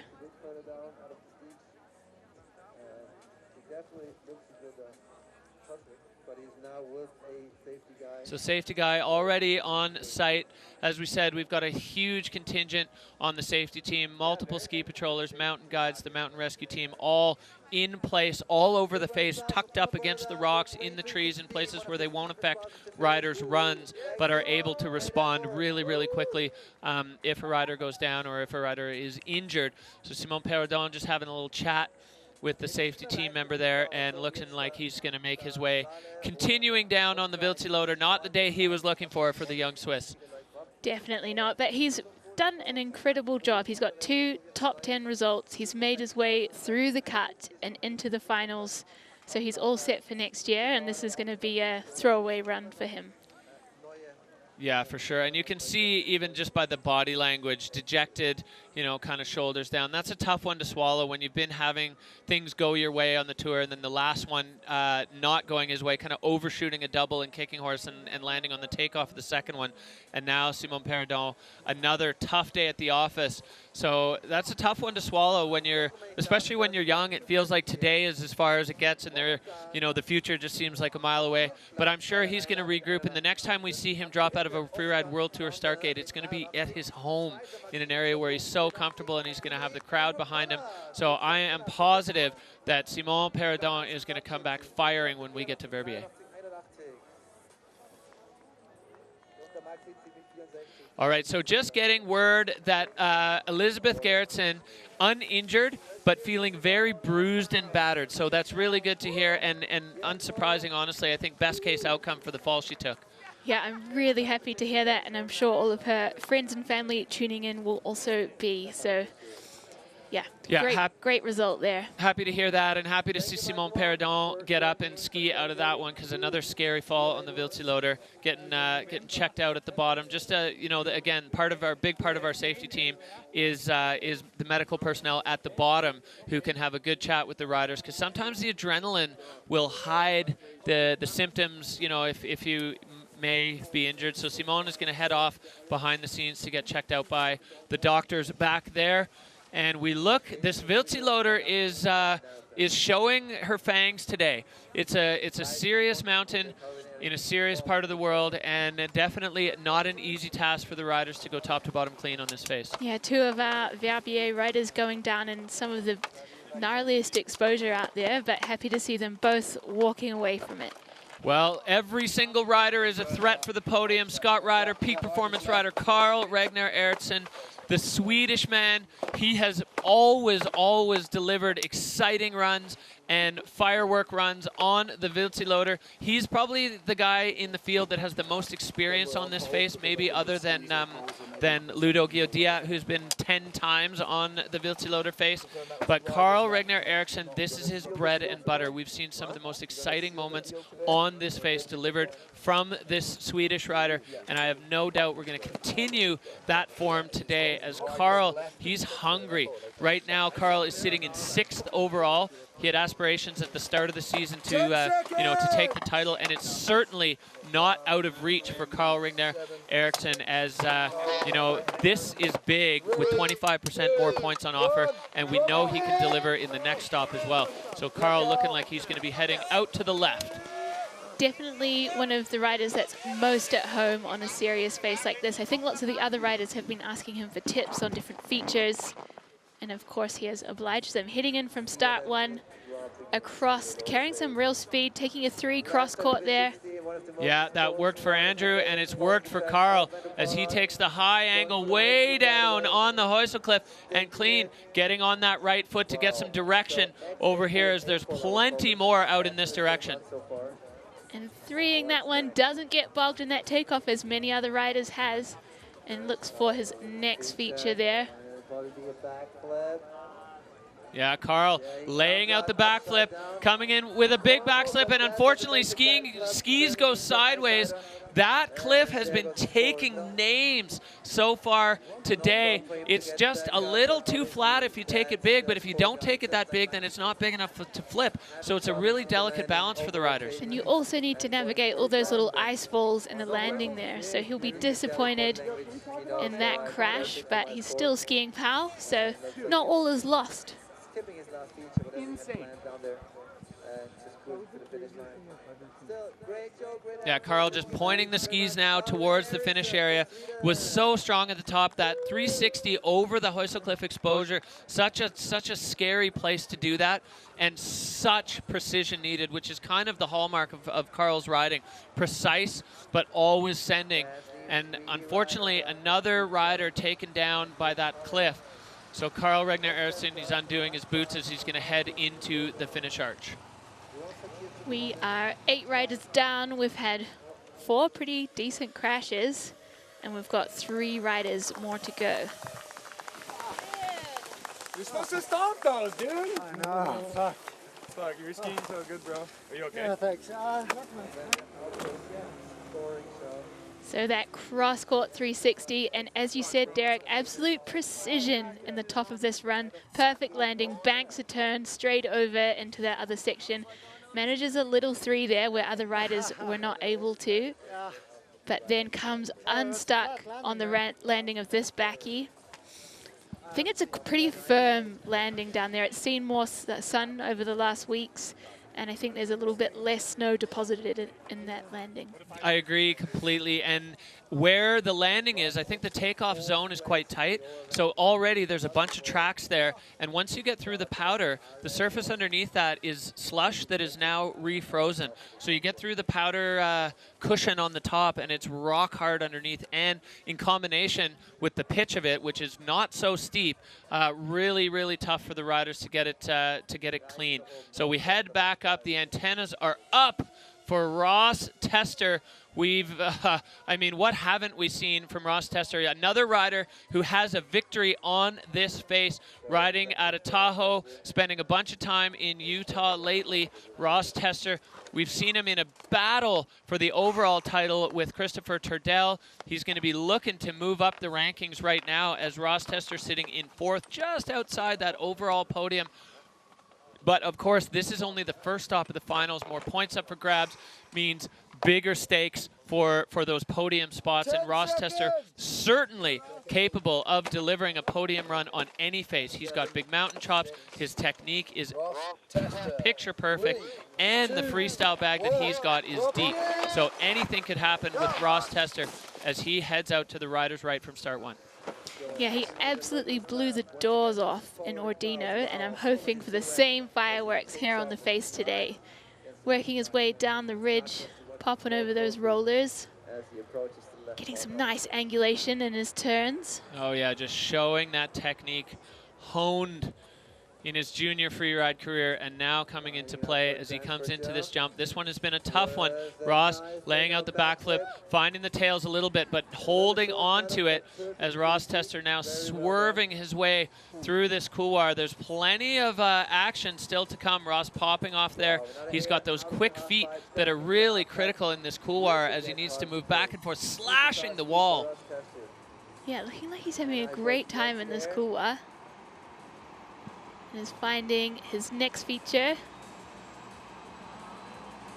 Throwing the side flip there. Ross getting a bit bucked on the landing. That one, the landing very flat. The further you go, the harder it gets to stick. And now coming out here into the left, we see only one track there. I think that's left from Ludo. And a nice connection with the snow for Ross Tester. And there's more below as he's going to follow these other tracks that we saw from the snowboard men's field. Moving across, finding a nice angle on the takeoff, tweaking it out, and clean for Ross Tester. That was a solid run from Ross. We've not seen much play from Ski Man over on the skier's right of the face, so nice to see him mixing it up there. Yeah, the judges are going to have their work cut out for him. I say there was that error on the Lincoln loop where he created a bit more splash with his body than with his feet for Ross Tester, but otherwise a really solid run. So happy to be down here. Oh, psyching myself out so hard. And I saw you. So the speed he took into this, he took it smaller than Maxime Chablot, so it seems that you either have to go enormous or exactly as Ross Tester went, didn't overcook it, found the transition. Dude, my legs are all locked up. I'm all cramping.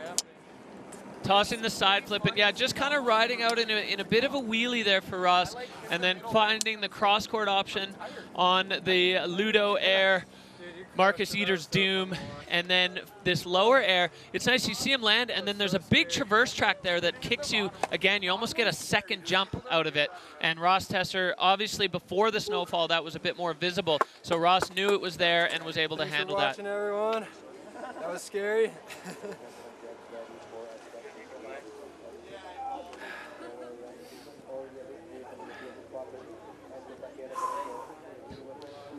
I psyched myself out so hard.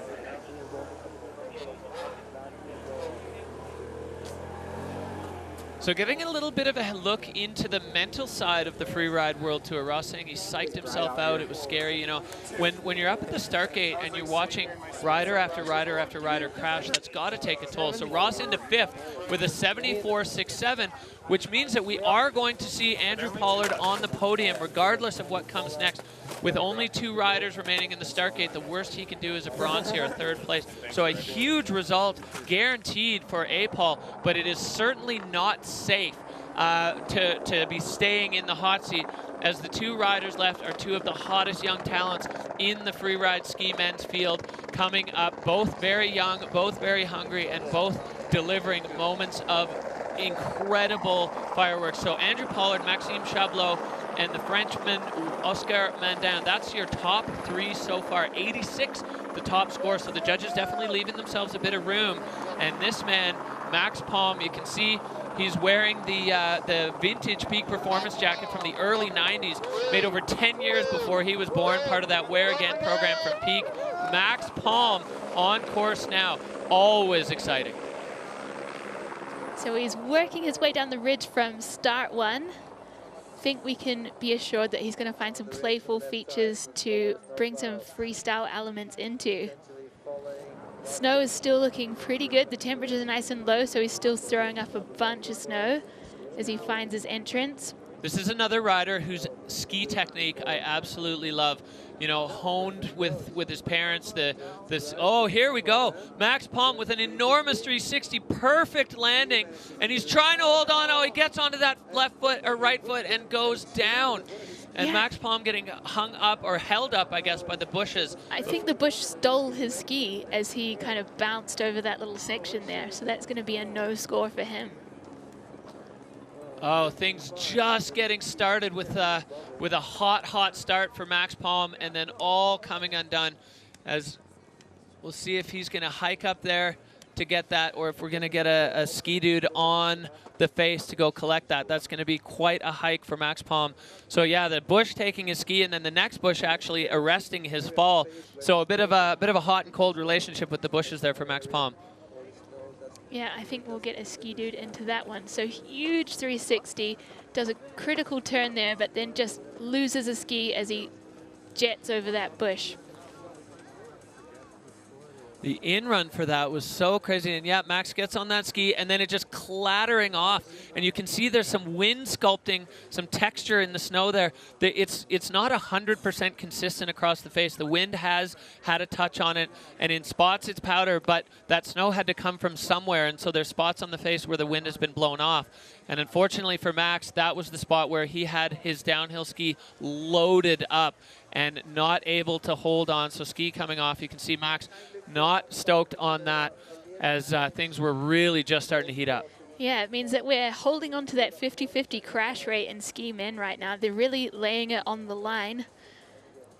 But we've got a ski dude there. Looks like Max is going to win the race to the ski. Oh, it's going to come down to the wire, but Max Palm taking the win in the race for the ski. The ski dude definitely made a good push at the end to try to skirt over there, and I'm surprised he didn't just push Max out of the way. This is mine. He needs to prove his job value here on the face. So Max Palm going down. That's another big one for Andrew Pollard, fended off, as now the worst he can do is second here on the Vilsey Loader. He's had some great luck. I remember there was a year where both him and his sister Jacqueline Pollard both took second on the face. So A-Paul just chatting away. He's a happy one. This is kind of your classic competition free ride. Glory and heartbreak. A-Paul is stoked right now. Max Palm absolutely devastated, and that's the full range of emotion in competitive freeride. And I love having A-Paul positioned right in the hot seat, welcoming all the riders with the best Pollard vibes, always keeping the stoke high. Well, Max is clicking back into his ski, so glad to see that he's all right. Unfortunate outcome for the young Swede. And he's going to be about as happy as a cat in the bath from that. Max Palm does not like when things, when he's not able to show the full potential that Max holds on to. He definitely wears his emotions on his sleeve. He's happy when he's happy, and he's mad when he's mad. And this is going to be a tough one for the young Swede to swallow. But he's got another chance. Oh, and he got that. And that is an absolutely, that's a nice thing to be able to take away from this. A gigantic face shot on the lower section. Max just playing his way down. We saw Finn Billis do it as well. Not a moment wasted in the powder for these riders. A no score, but lots of white room action for these boys today.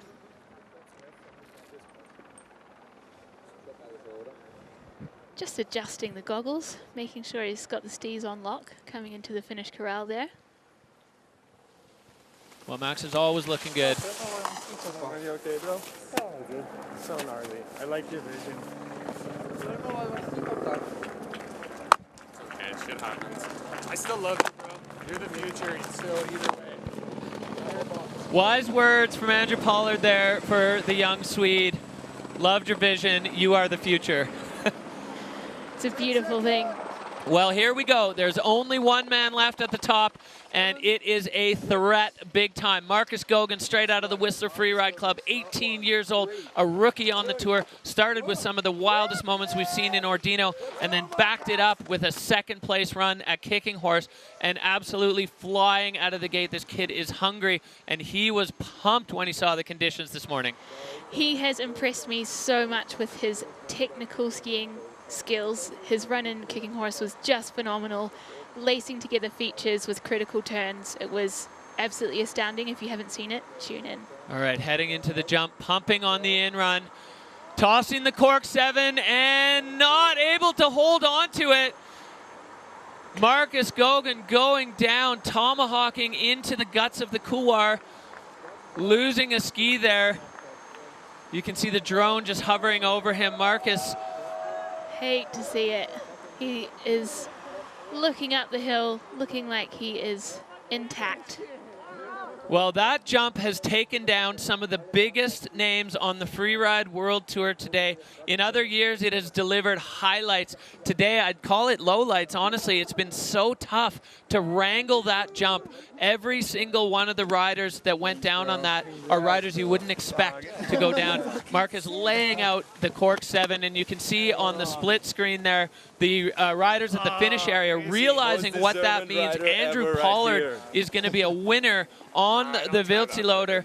And again, the contrast in emotions as Marcus Goguen marching back up to get his other ski, going down hard on that Cork 7. Almost had it, but the rotation still continuing as he came back into the ground, and the rest of the riders just mobbing Andrew Pollard in the finish area. Crazy. Heck yeah, dude. Oh, thanks, bro.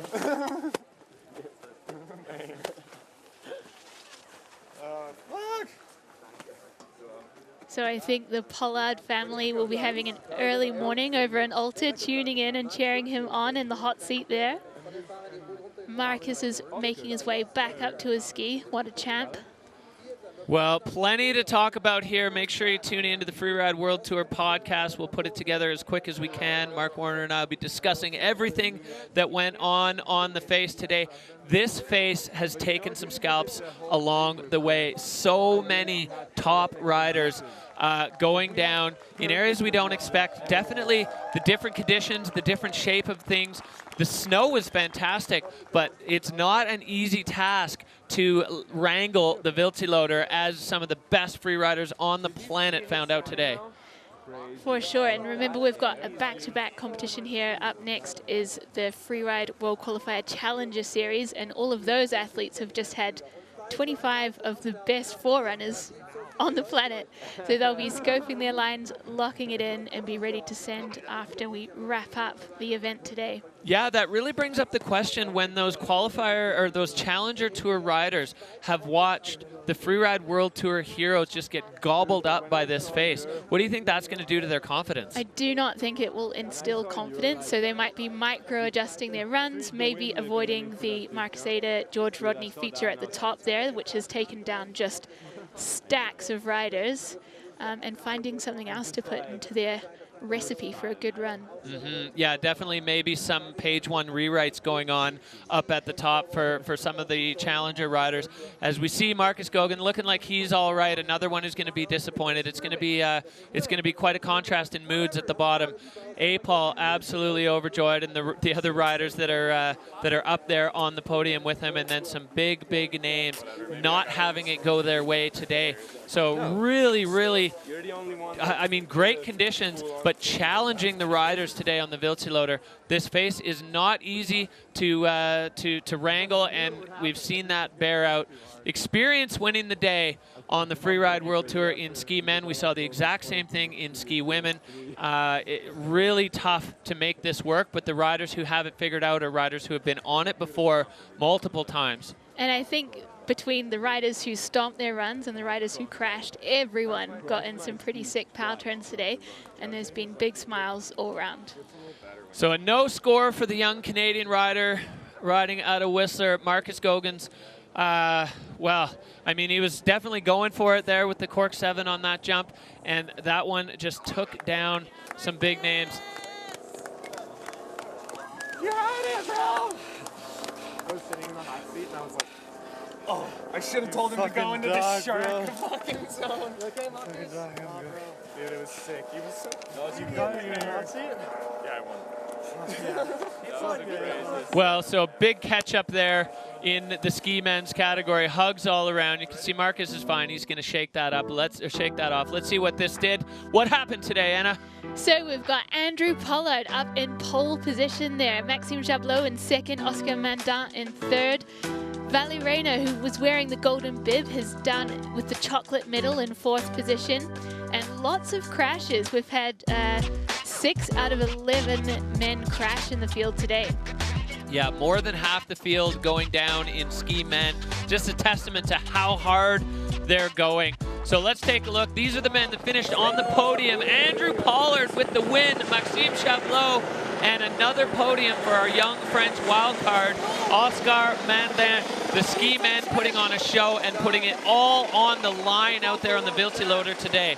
So we're going to take a look at what this has done. I imagine a huge shakeup in the overall rankings. The math has been done, and here we see Valley Rayner holding on to the top spot, but just by a hair. Maxime Chablot still in second spot, and Apol taking a big jump up the rankings into third, and all super, super tight all the way down really to fifth with Ross Tester. So close, so much to play for. This is going to be a fireworks show when we go to Verbier because it's basically tied down to fifth. Anything could happen. Can't wait for Verbier. Andrew, that was an incredible run. Can you tell me, did that all go totally according to plan, or was there some improvisation out there? I definitely hit the wall on the middle wind lip and was going to spin it, and then did not, and then improvised, and then kind of improvised again. But that's what freeride is. It's not about what you do when it goes right. It's about how you improvise. It's what people forget. Keep it tight and loose. Well, incredible form out there on the field today. We're so stoked for you. Congratulations, Andrew. Thanks, Anna. Andrew Pollard. Qualifiers, dog. Andrew Pollard keeping the free ride out there on the Viltiloder face and taking a win here in Austria. This face has been good to Apol, and once again delivering as we look back on the run that took the win for the ski men.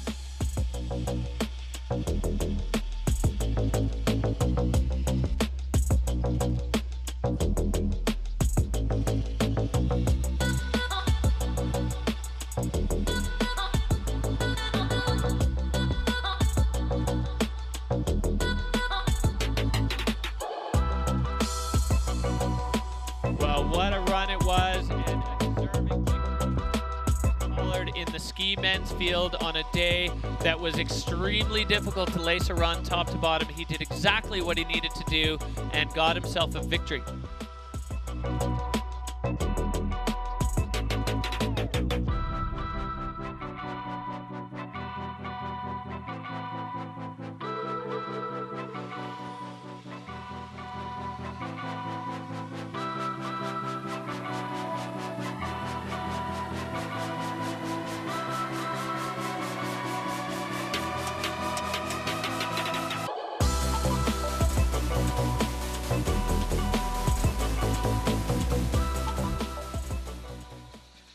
What a show the Viltiloder and Fieberbrunn Austria gave us today, and a fireworks top to bottom.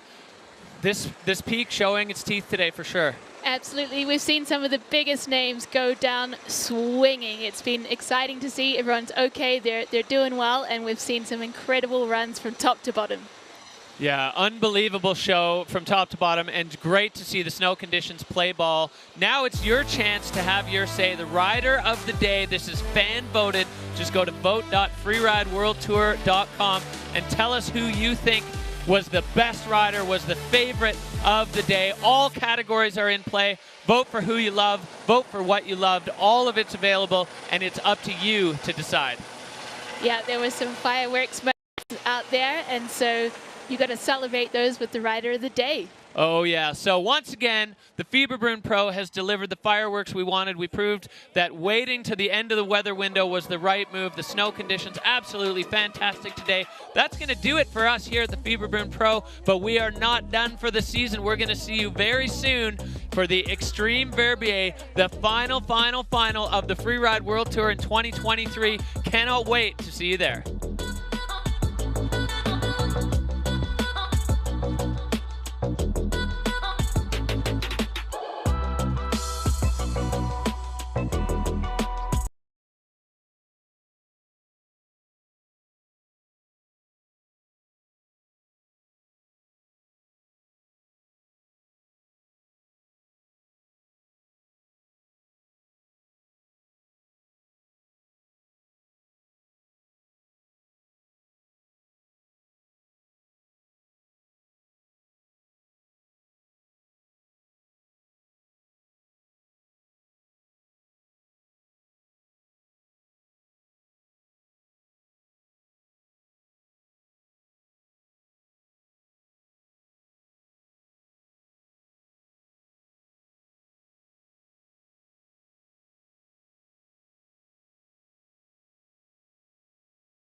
Welcome, welcome, welcome, Freeride fans, friends, and family to the Extreme Verbier. It is the ultimate finale of the Freeride World Tour.